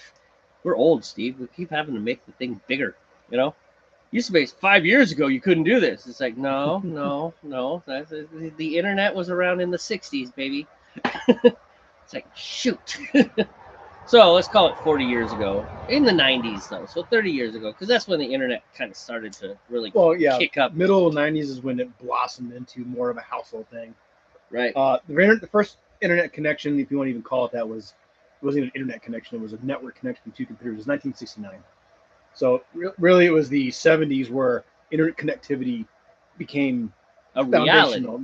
Yeah. Foundational. And it started, the basics. It started with the ARPANET, which was advanced research projects. It was, it connected some military organizations and some colleges, and that was it. That was the original internet. And then a little bit later on, some banks got on board. That's why you started seeing, banking change, the face of banking change a little bit. And then it wasn't until the mid-late 80s where the first public service, which was, I believe, CompuServe was the first public ISP. Okay. And as early as 1987 or something like that, where you could subscribe. And, you didn't really have much access to anything. You had access probably to BBSs and BBSs? That was about it. Bulletin board systems or bulletin board servers, depending on who you want to talk to. The early days of the internet, man, before the web existed. Yep. There was no graphical There's no gifts or gyps or anything like Gifts that. or gifs. That didn't come out until the 90s. So my point was is that I was like, music appreciation, because obviously I'm a musician, right? I'm a professional musician. I actually write music for money. I just had one guy who priced them out. I'll tell you about that in a minute. But the thing is like,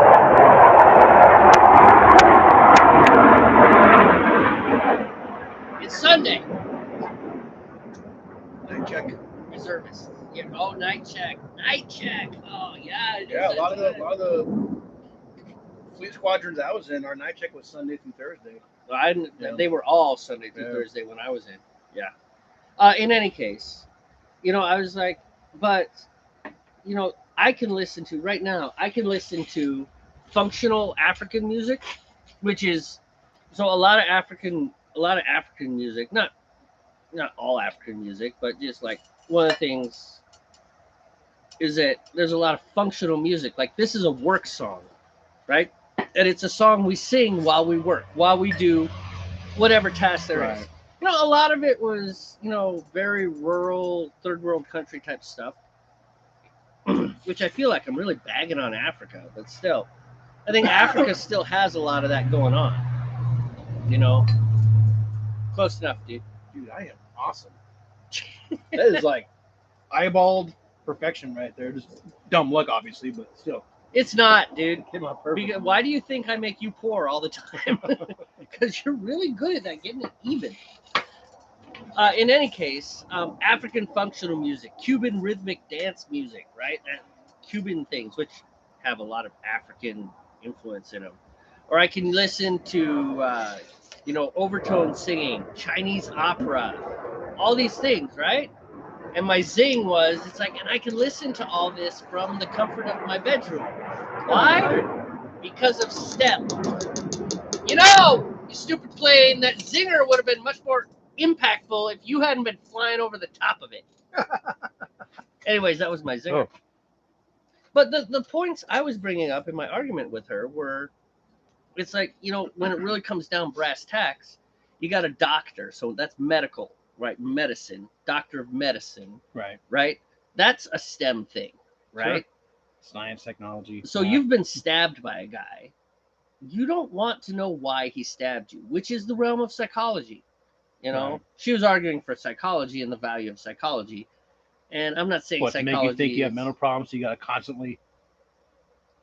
Yes, unfortunately, I'm in 100% agree. And I have a degree in psychology, for crying out loud. That's how they make their money. If you think you have a problem, you're going to go see a psychologist, I know, psychiatrist. Anyway, it's industrial complex is what it is. Okay, yeah, it is, and it can exist anywhere. Anything can become not to say there industrial. aren't real mental problems out there. That's not what I'm saying. No, absolutely. Look at my boys. I mean, autism is definitely real, but autism might be more in the realm of neuropsychology than it is just regular old clinical psychology. Because neuropsychology is more closely attached to the actual structures of the brains, the transfer of chemicals, the firing of synapses. What's happening, yeah. It's a much more physical science, whereas psychology in general is more on the behavioral. It's kind of the body-mind debate. It's like you got the brain, which is the body, and then you got the mind, which is this metaphysical thing. But it's like, are they separate? I mean, they still haven't answered that question. And it's really hard to answer because they can grow a human brain. Sure. But they can't turn it on. Oh, if you know what I mean. Like they can't. Like the physical tissue will manifest, it'll grow. But, and you've got this brain. Can't charge it electrically somehow. Yeah, they can't just like hit a switch and then suddenly it starts thinking and talking and. It's an interesting thing. Why can't we do that? Why not? I'm gonna get the hops. Yeah, no, go get your hops. I'll try and remember this thread line. James alone. Should go back to pot can. Actually, we should go back to pot can. We're gonna go back to pot can.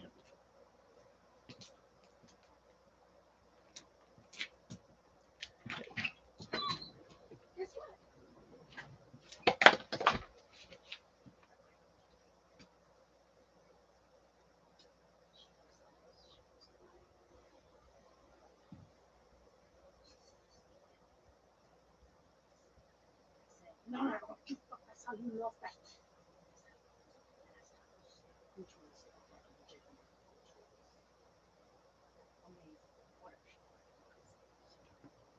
Anyway, so Oh, come on. it's I not, think it's we're not having a that private personal. word. It's not that personal, no. Like, I can wait in the kitchen. That's not that personal. No. I was just saying the microphones are still on, and Oh. even though the camera can't see, the microphone can. So I said, don't start that shit. And then she said, okay. Then you do the best job.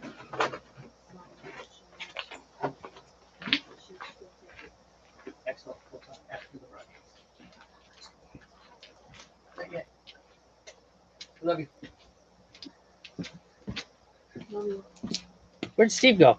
He ran all the way. You ran all the way to your truck? So alone. So alone. Oh. Sorry, one last thing.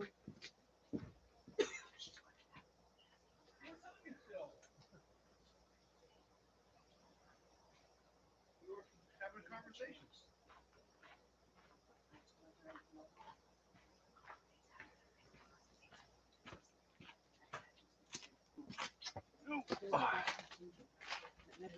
Okay. All right. Sounds good. So it's just an interesting thing about the value that we place on things. Okay. And of course, the most valuable things to us are things that keep us alive. Water, food, shelter, things like that. But interestingly enough, those are not the things we pay the most money for. Sorry. Probably luxuries, I would say. Yeah, we pay the most money for luxuries, but when things go south, luxuries are the things that we chop right away. Right. You know, I don't know. We pay a lot of money for our houses, right? You know, stupid amount of money. I saw a house that's probably the equivalent of this, although on significantly less land. $445,000. Jeez. I know, right? I thought that was crazy. That's crazy. The valuation of real estate. But you know, the other discussion we're having, and this is the thing that this is where I was coming, and I just couldn't get this poor girl off this. Look at that. There you go. Boilage. The boiling has happened. All right. And it's just, Stable. this is one of the problems with, Facebook arguments. The other day I was having an argument, and literally just for fun, the argument was about this thing over here.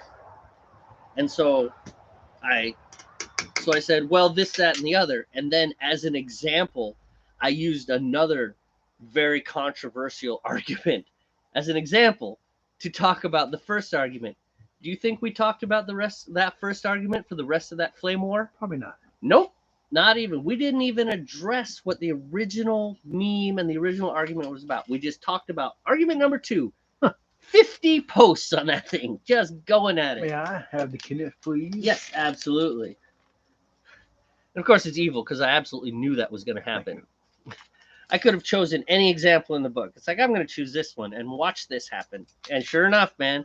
It's almost like you could do a social experiment, you know? You almost could. And it was really pathetic because the first argument was actually a much better argument. It's something that you could argue intelligently about. It wasn't nearly as politically charged. In the pot, not on the spoon. It works a lot better. Oh, it's stuck. One fraction of a pellet there. That might be the difference between a good beer and a great beer.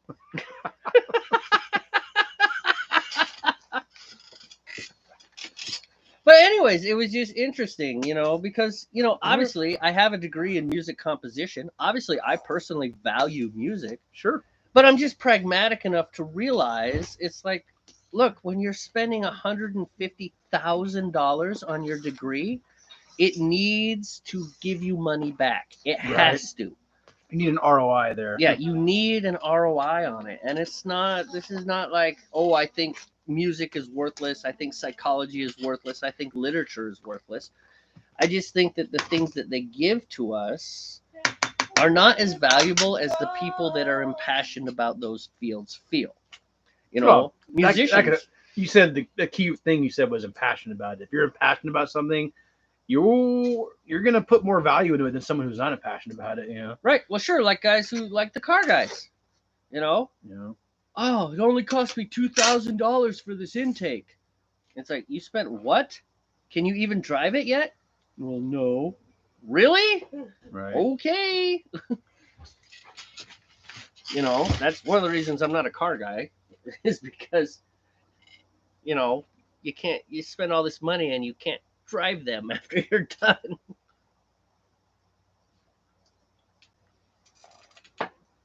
But it was just, I felt it was something, it was interesting. And if you could take away the emotional part of things and the I'm going to get you, ah ha ha, I'm better arguing, and actually have a discussion about it, you know, I mean, those things are, it's like, yeah, you've got to have an ROI on college. You Right. have to, because they're so expensive. And that led to the whole, you know, there's arguments about whether the debt relief thing is, you know, it's good and it's bad. I mean, Yeah, I've read different views on that. so Yeah. I do think, I mean, so one of the arguments against it is that now we've set a precedent. Right. And so now the colleges are just going to charge as much as they want to because they know the government will bail them out, which, to be honest, is not a guarantee. It's not a guarantee. This Biden's debt relief thing is a one-time shot. You know, this is not we're paying for all people's debts. It's Right. just, which unfortunately really does make it a political thing. You know, this is not helping college students for the purpose of helping college students. This is managing to get a debt relief thing through to appease the left base. You know, look, I paid for all these colleges, right? All these college loans, and you know, and that's, you know, left, right, or center. That's kind of BS. You know, it's like, you know, it's the, you know, it's the white knight thing. Do you remember that from when we were in the Navy? Maybe that was just the first class mess I was in, but we had a discussion once about this whole thing where, you know, like the first class mess will be having a real hard time doing something, getting something done, and so the chiefs are like, and this is not bagging on chiefs, it's just using it as an example. No, right? The chiefs go in, it's like, well, we're gonna fix this, and they go in, and yeah, maybe they fix it, but they don't really train. They don't put any structures in place to solve the problem. They just, look, we fixed it. Yeah. And then they bail. And then the people who are still in the situation go right back to where they were. And that's kind of what the debt relief thing is, you know? Dun, dun, dun, dun! Oh, I've slayed the dragon. Yeah, but you didn't slay the other dragons that are still there. In fact, you didn't even slay the dragon. You didn't even mortally wound it. You just, like, knocked it out for a while. And oh, Right. look, it's waking back up and you're not here. And it's just, so the whole system that allows for these excessively huge debts still exists. And I do think it's just one of those, it's problematic. And we have a societal problem that, you know, we push kids towards college so hard, and college has some advantages, but there's a lot of stuff that doesn't require college. In fact, there's a lot of stuff that requires college that doesn't require college, if you know what I mean. Right. It's like, why does someone need to agree for that? Yeah. No, I follow you on that. But it was an interesting argument, the whole idea of how do we value things. And the truth is, man, what keeps you alive, what keeps you breathing, when everything goes to hell, that's what you value. You don't value Netflix. Netflix is gone. Right. You know, music. I value music, but here's the truth, man. If there's no music schools, people would still whistle. You ever hum to yourself? Sure. You do? I have before, and Right. not like I do it regularly, but I have in the past. Yeah. Tell me, are you a frequent hummer? No. I am not a frequent hummer. Point being, though, is that people would make music without these big schools of music. Right. You know, and of course, one of the things that's great about industrialized society and these specializations where people can farm and one guy can produce enough food for 5,000 people. When you get stuff like that, then people can focus on certain things. You know, it's like, I don't want to grow my own food and build my own house and do this. I want to be a musician. And then other people can say, you know what, I value music enough, and I want my music to be good enough that I will pay this one person. I mean, that was Haydn's gig with the Esterházys. You know, Prince Esterházy liked music enough that he employed a whole orchestra. You know, and that was their job. They were employed by the royal house, and The house band, huh? yep, that's exactly what they were. In fact, have you heard of the Farewell Orchestra? Not top of my head, no. Oh, okay. Maybe it's only famous in classical music circles. So It might be. Haydn wrote something called the Farewell Orchestra, and in the Farewell Orchestra, the way it goes is they start, or Farewell Symphony. I think it's Farewell Symphony. Orchestra is a group of musicians. Symphony is a musical form. It's the Farewell Symphony. In any case, so the symphony starts, and one by one, the musicians leave. And that happens for the whole symphony until finally the last musician leaves, and then it's over. So obviously the last part is just a solo part. Yeah, that's what I was thinking. And so the Farewell Symphony was actually a statement to Prince Esterházy, because he's being, you know, kind of your richy rich guy. And he's like, oh, douche. yeah, I don't know if he was a total douche, but, you know, anyways, he was like, oh, you know what? I want to stay an extra 2 months here at my summer villa, right? And all his musicians were like, gee, that's great for you. My wife and kids are back up in Esterházy Central, wherever they were from. I don't know. Anyways, and so they were not happy, because it's just like us being on deployment. Oh, we're extended for 2 more months. Same idea for them, except they weren't getting shot at. Right. You know, they probably had better quarters than we did. Point being, though, Haydn wrote that whole symphony as a statement to the prince. We want to go home. And apparently the prince picked it up. He's like, oh, okay. And I don't know if he stayed and just let the musicians go home. I don't know the whole story. Right. But this was in survey class back when I was in school, but apparently the prince read between the lines. He caught the hint. He's like, okay. And at least the musicians, they got to go home. So by that, apparently he probably wasn't an ultra douche, because he did let the band go home. True. I mean, that's a good thing then. Not being just some pompous person and be like, I don't care. You're here for me. Right.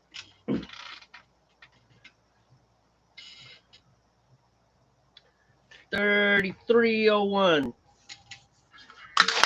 How in the world did I get on? We have about a 20-minute gap between our. Well, times.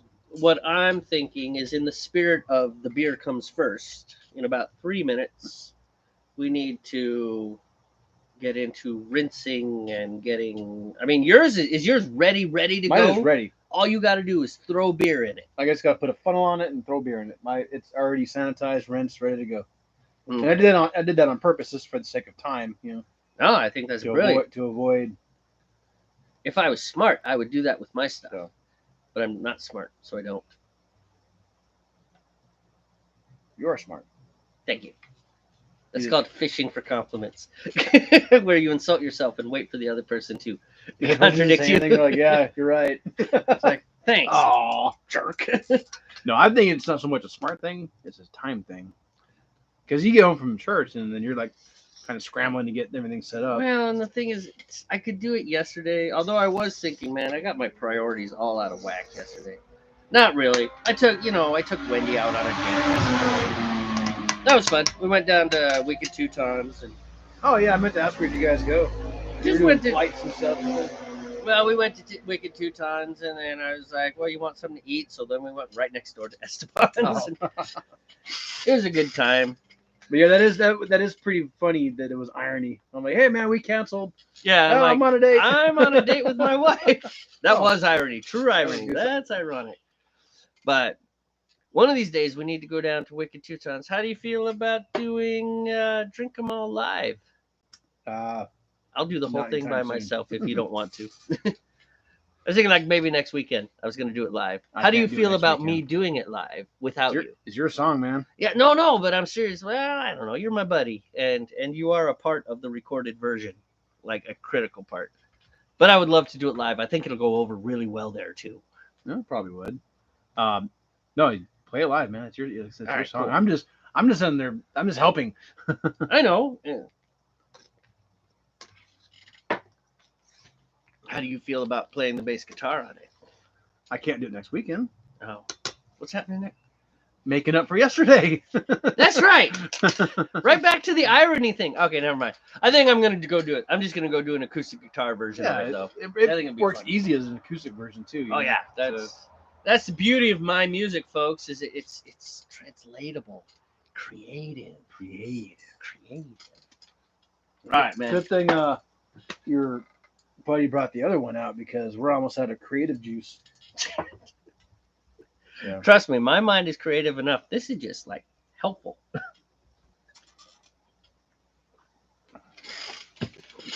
All right, let's go back to pot cam. Pot cam. Bam. I got a good boil going now, nice and We do. cookie. Because now it is time to run around like chickens with their heads cut off and do things. Yeah, because you need to get your carboy ready. Well, that won't be so hard. I really don't think the hot water is as important as all that. So I'll just I'll take care of the beers while you're doing that. Good idea.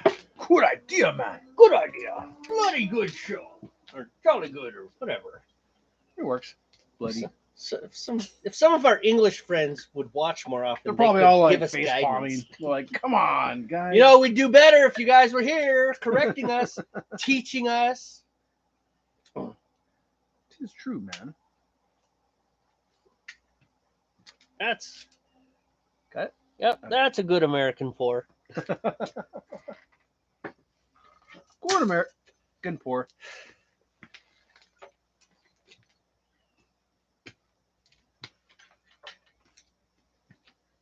Good American pour. 'Cause I'm an American. American pour. Well, that makes sense. You're American. Ooh. Song idea. American pour. American pour. Either American pour or American pour. I like American pour with a U. Spell it with a U. American pour. Making a song about making jokes about different lengths of, it can almost kind of be a dirty song though, but that's not the point. Double entendre. It's meant to be silly. There you go. Song idea. American pour. We're gonna have to write another beer album. See, the title of the song will be American pour, but the words will say American though. Maybe. Mm-hmm. That's how I think. I think if I'm going to write that, I'll do it that way. You gonna make it metal? I don't know. It's kind of your wheelhouse. My shtick. You are a metalhead. Whoa. Slight bit of aggression on that boil. But not overly.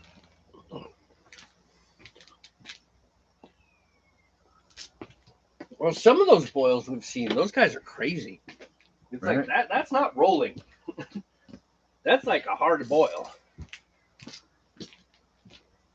Yeah, it's like something you would use to make your eggs,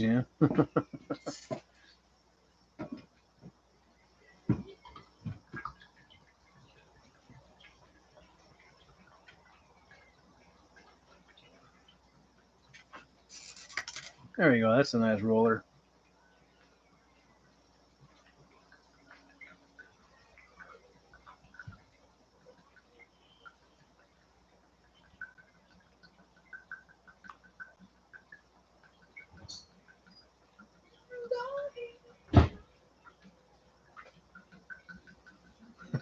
Podcast is on. Just anybody tuning in is like, oh, look, it's boiling stuff. That's it.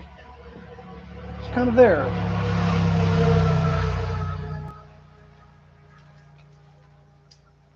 All right. Centennial, Cascade, Centennial.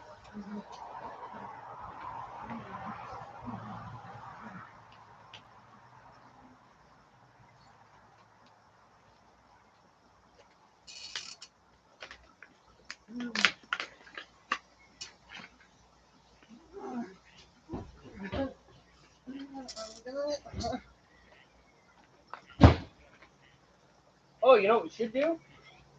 What's that? We should put the wort chiller. Oh, yeah. That's probably ready, huh?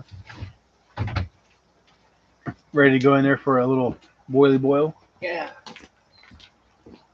Sterilize it.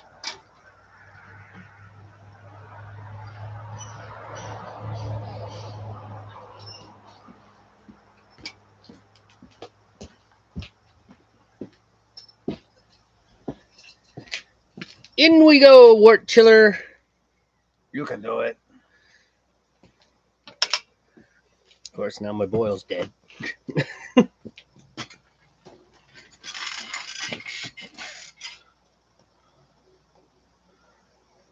See how long it takes to come back to life.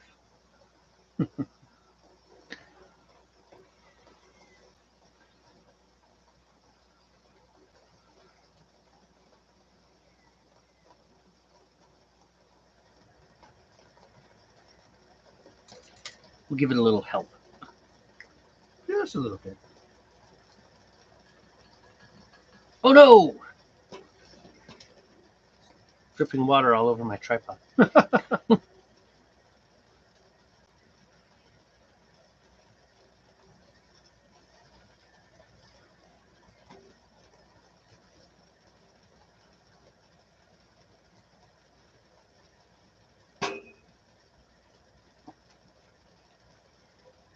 Faster. If you want to worry about that, I'll watch your boil and get it back up to. Okay, If you want, whatever you want to do, man. I'll just. that sounds cool because I am kind of running out of time. Clock is ticking. I'll keep an eye on your stuff for you.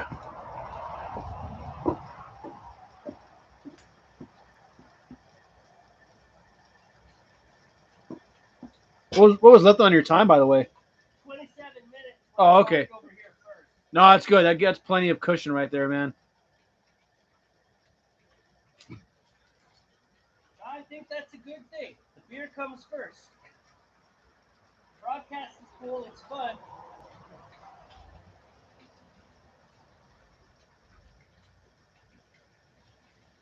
But this whole thing started with brewing beer.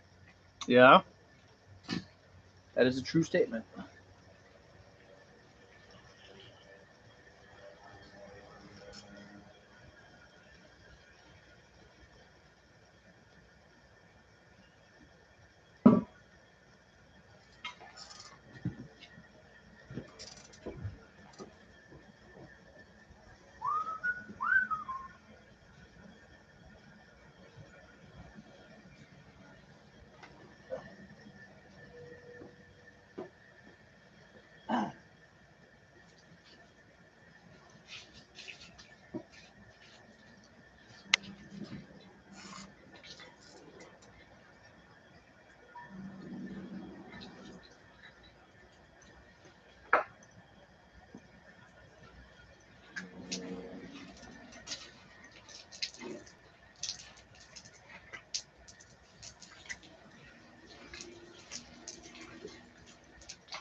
All right, man. You got a nice, good rolly now.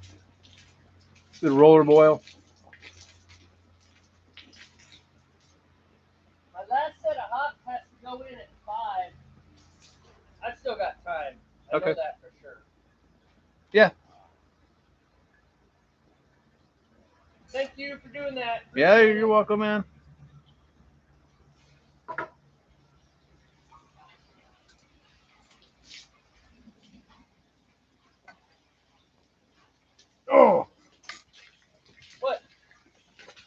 I have a drinking problem.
You want to get a third opinion? Nah. I trust you. We'll turn the water off.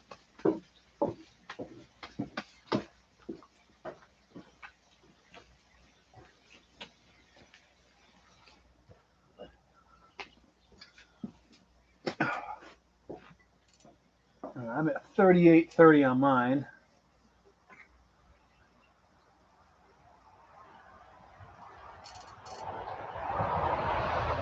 I'm gonna go ahead and pop inside. I'll rinse these out. Oh. Sure, man. Might as well. Be right back. Yeah, right.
$4.40.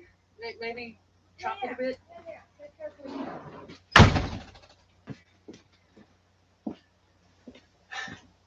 I've got my own song stuck in my head, and I have no lyrics to it, which means that I can't get it out of my head, because the way to get rid of an earworm is to sing the whole song. Which song is that? Hold my beer, Okay. hold my beer. We don't know what he was thinking, but he was grinning from ear to ear. And his last words still are with us. Hold my beer. It's got merit. The chorus is good. Let me get your water, sir. Oh, shoot. Oh, hey. I have an app for that. See my app? Yeah. I did. I designed an app for automatic water retrieval. Watch this.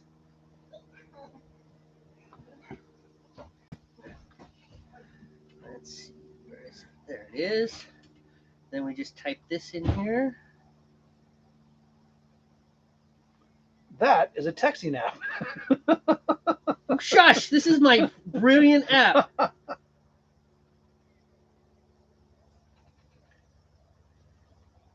This is not a texting app.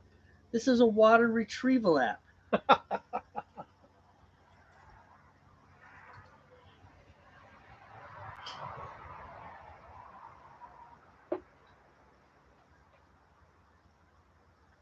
Okay, so it's processing. We just gotta wait. Marking. It takes a minute. Little spinning wheel. Spinny wheel, huh? Mm-hmm. Trust me, this is gonna work. Spent a lot of time developing this app. All right. No, you think you laugh. I spent 23 years developing this app. I'm sure you did. hope it works. We'll see what happens here in a minute. Waiting. Waiting. Waiting.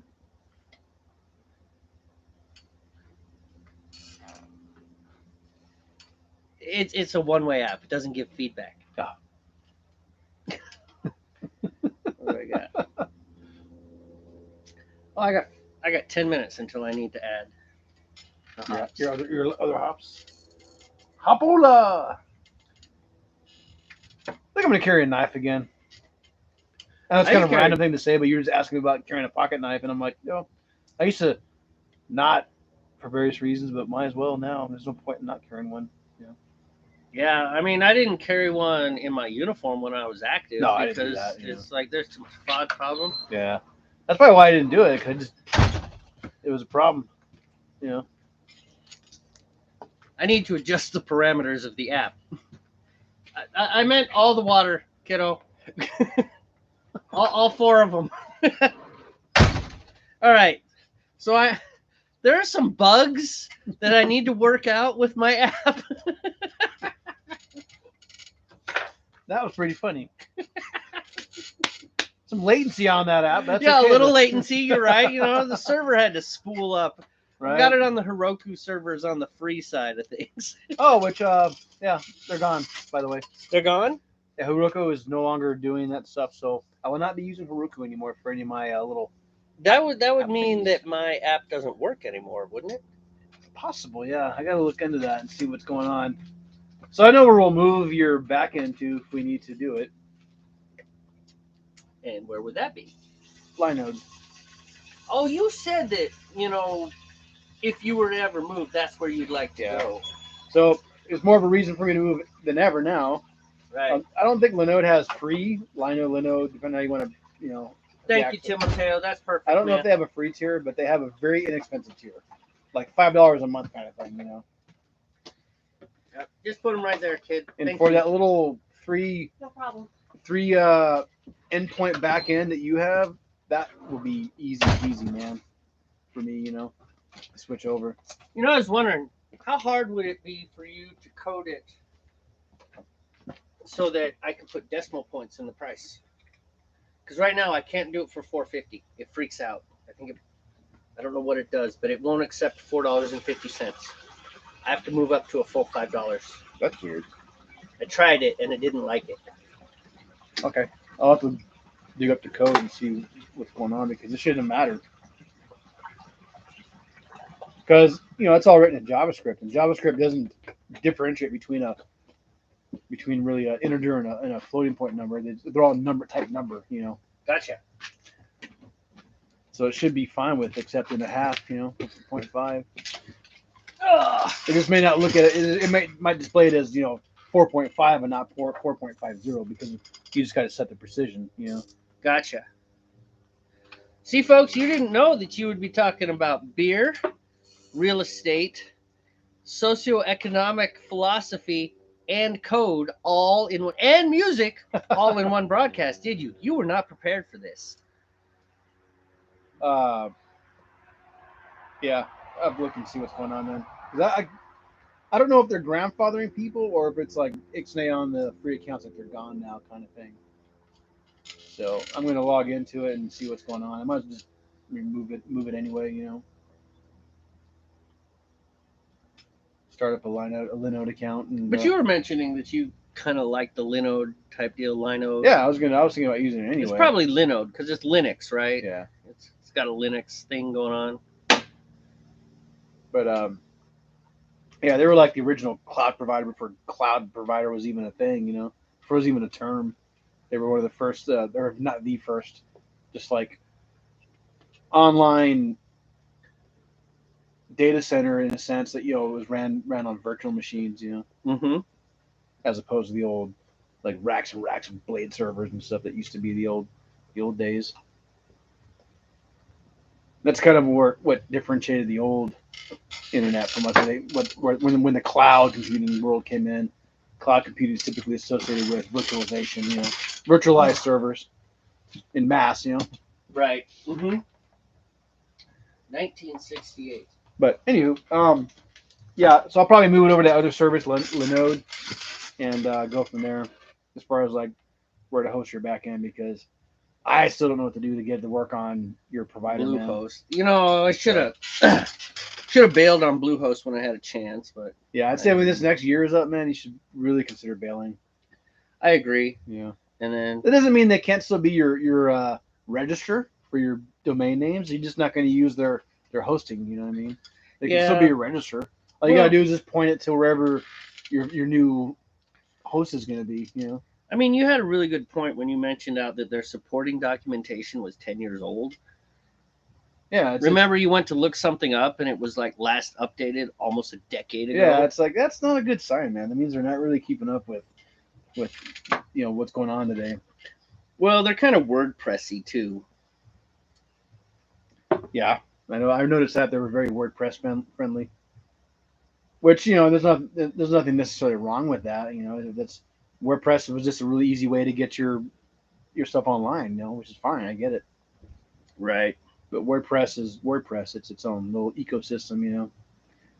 But that doesn't mean you can't do interesting things in WordPress. It's just a different way of doing it. It's all like PHP based. You know, PHP backend and all that kind of stuff. And it's you work with templates and things. I never really got into the WordPress thing. Me neither. A lot of people use WordPress that just don't have, the development skills, and they don't need to have or care because they know they can make their site pretty quickly with WordPress, get it up and running. Right. Well, it's like Wix and Foursquare and all those other ones. Yeah, they just make it easy for the non-technical people to get their web presence going. Their Yep. product, whatever it is. A lot of things on the web are not necessarily even technology or technical. It's just a portal to their product, and if they're making widgets, then they want to get their product out there, so people can see their product and buy it. They don't have time to, or maybe even the money to hire some professional dev. So yeah, use a thing like Wix or WordPress or whatever. Lowers that time to market kind of thing. Yeah, no, and and the truth is, for most folks who don't want to go that deep. Well, it's like me with Mac, right? Sorry, man. What's remaining on your boil?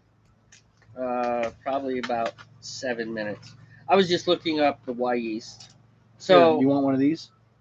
yeah, throw it in there. That ought to work. Flocculation. So I'm using a 1968, the London ESB ale. Very good cask conditioned ale strain. This extremely flocculent yeast produces distinctly malty beers, which is good for a Bock. Yeah, right. Attenuation levels are typically less than most other yeast strains, which results in a slightly sweeter finish, which that'll be okay. Ales produced with this strain tend to be fruity, increasingly so with higher fermentation temperatures of 70 to 74 degrees Fahrenheit.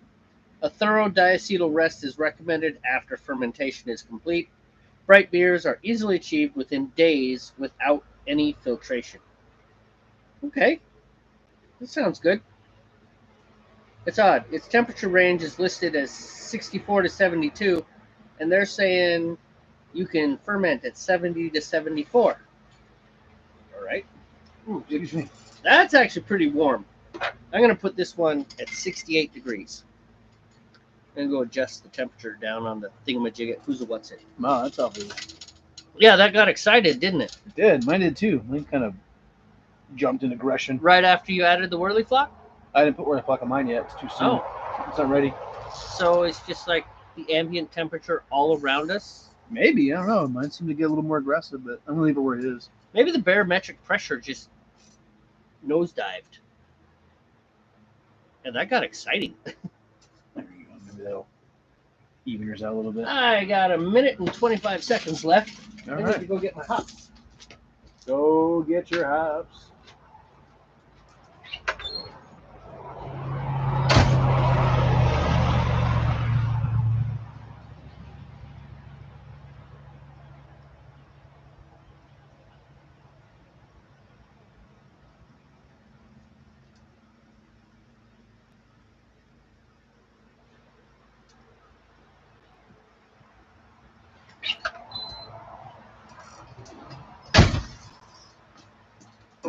My kid makes me laugh. So Jaime is thoroughly Gen Y, or whatever comes after Gen Y. right? Yeah. And he is listening to true country. Like old Bo Cephas or something, or older than that, like 60s, 70s country, twin fiddles, steel guitar type stuff.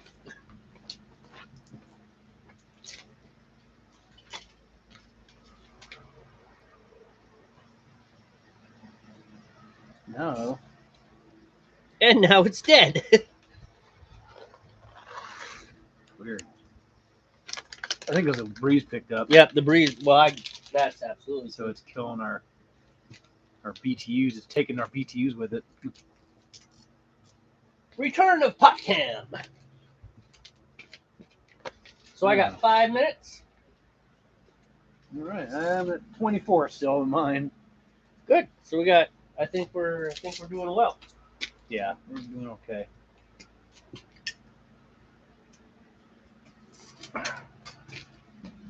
Ah, shoot. The bucket we put the pots on is. No. I'll fix it. I'll grab it. Not a big deal.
Yours almost boiled over. Oh, got a little aggressive again, huh? Yeah. What the hell, Boyle? What's your problem, Boyle? And now it's a little bit weak. No, it's hard. For some reason, I'm having a hard time getting that happy medium in this one. Nice save, thank you. I was just watching it, getting closer and closer. I was like, I'd say that's a little high. yeah, that's going to get exciting.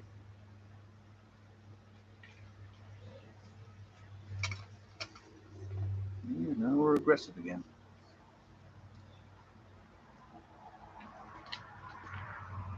All right, whatever. It's all good. Come on, man. Stability.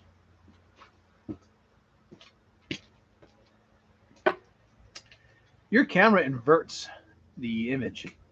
Yeah, it's called mirroring, and there's a Yeah. reason, there's a point. That's not even mirroring. That's like straight up the other side. That is straight up inverted, man. Well, it's for the monitoring purposes of things. There's a reason that they set it up that way. The stuff that goes out to the internet is correct. Gotcha. Okay. Yeah, I'm just noticing because my beer in the camera view is on that side. Mm-hmm.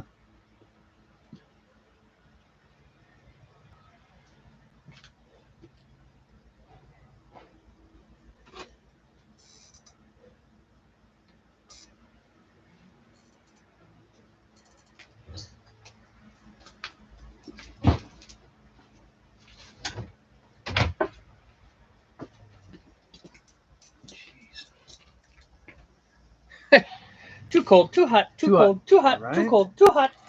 Just can't find that nice happy medium. I need some Jamey ale.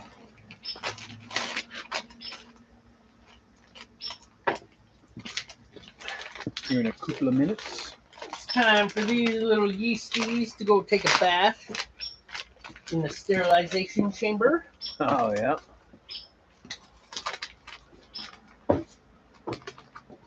We the yeasties.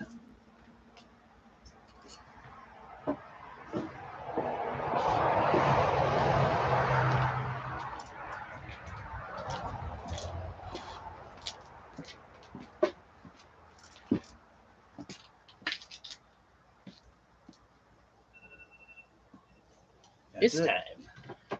That's it, huh? Yep. I'll move this over here for a minute. Sure, man. Have a good look at the bucket. This port bucket.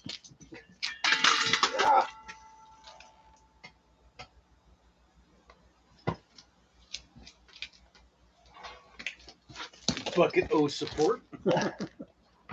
Bucket of support. Make sure we're not wobbling too hard. Yeah.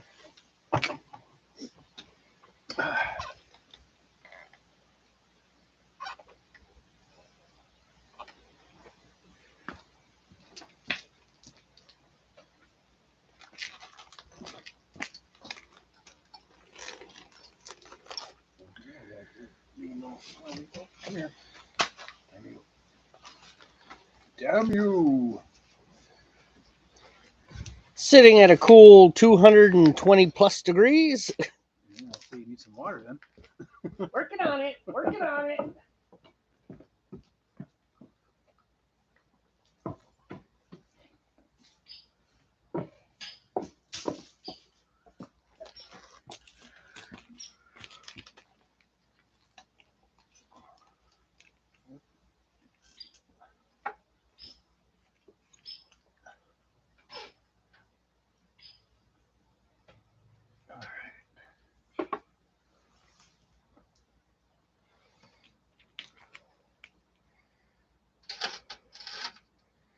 Pull that out there.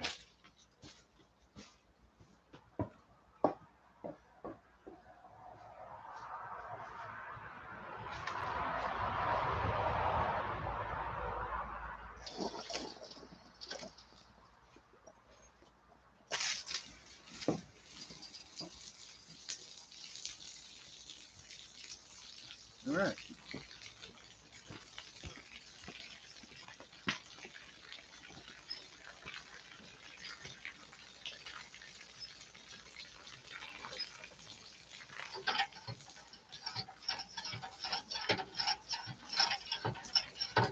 Ouch.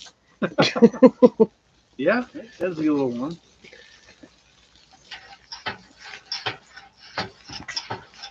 If you do that, I'm going to rinse this stuff out. All right. We have somewhere to put the. Oh, you could even rinse it with hot water.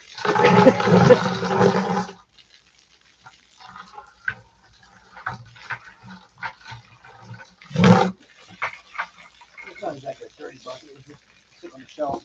Right. Like dust in it. Yeah. Put that away when you're done.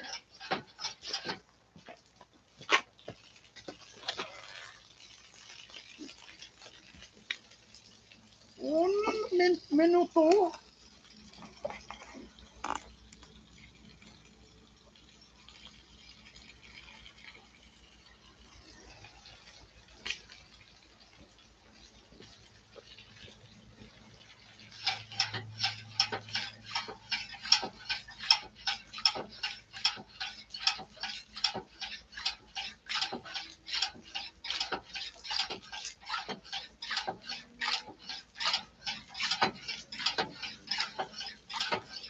How much time you got left? 15 minutes.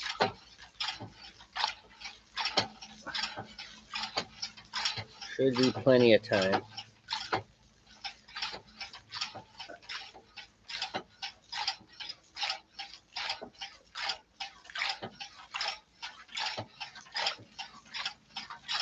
Well, when you're at temp, you know how to fill the water place, so you're not having to Yeah, well, because we also rock need back and forth. So We need to rinse this off. yeah.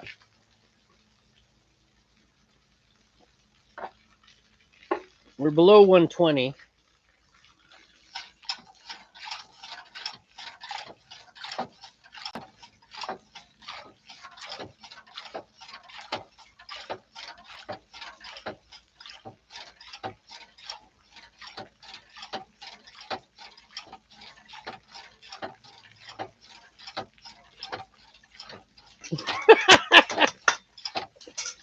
Steve, in the pot, not on the spoon. What? I know.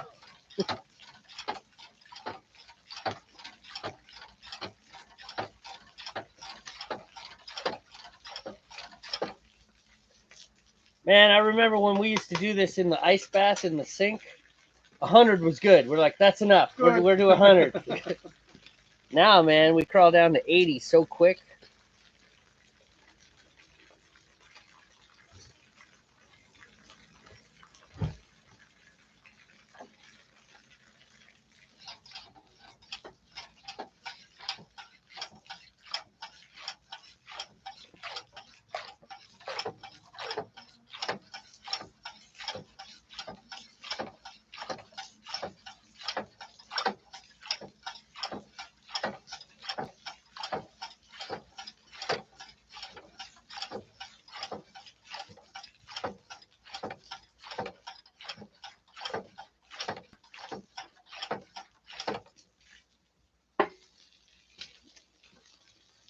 Where you at?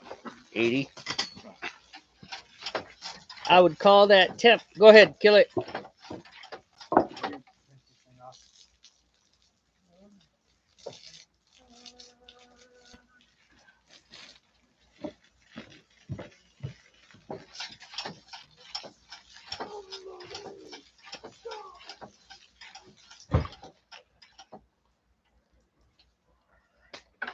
Wait, don't go away.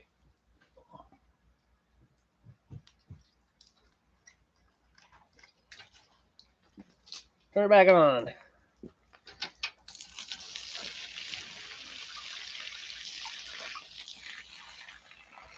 happy with it? What's that? Yeah, that'd be cool.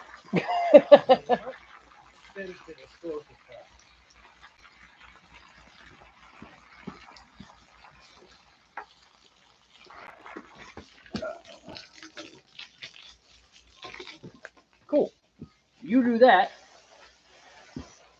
Bucket is right here. I'm going to take this out of here. Oh, real quick.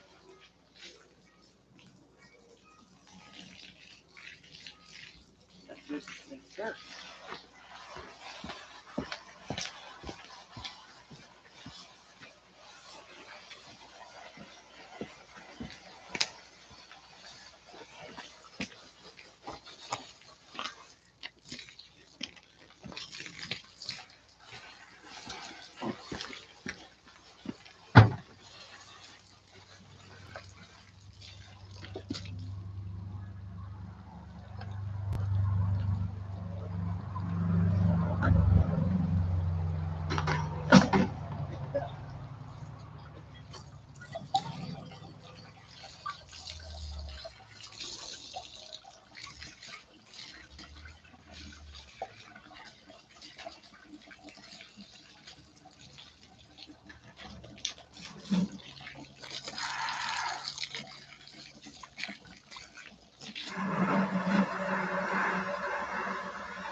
Okay.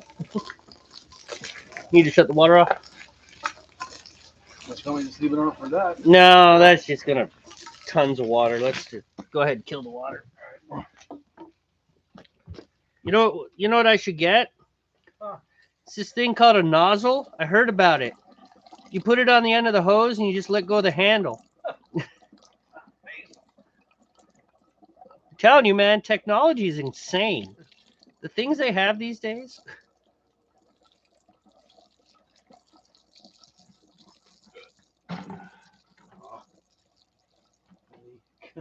Uh-oh. Did it hit the dirt? Yes.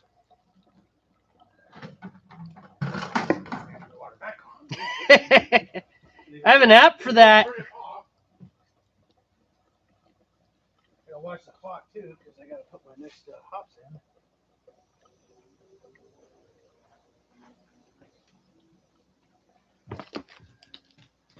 When's your next hops go in?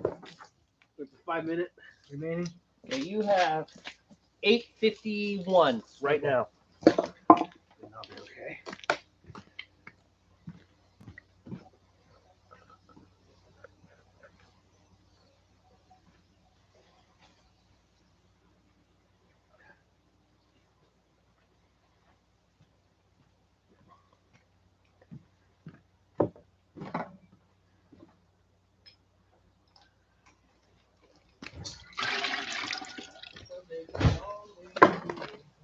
Okay.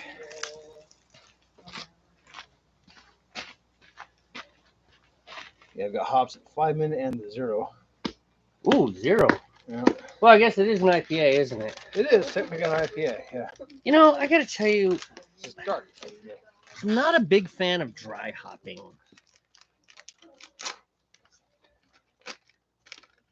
Why is that?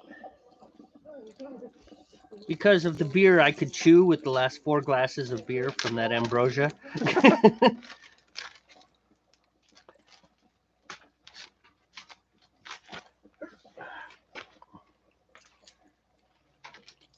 these guys should have gone in there. Just kept these in the fridge. I don't think it's gonna be a huge thing. It's just a few minutes, man. Oil died. What? Yeah. Again?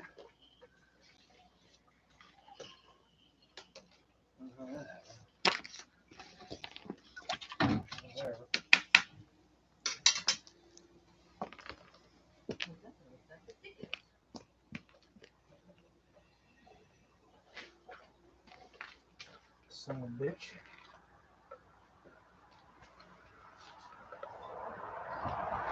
Oh, we're solid, aren't we?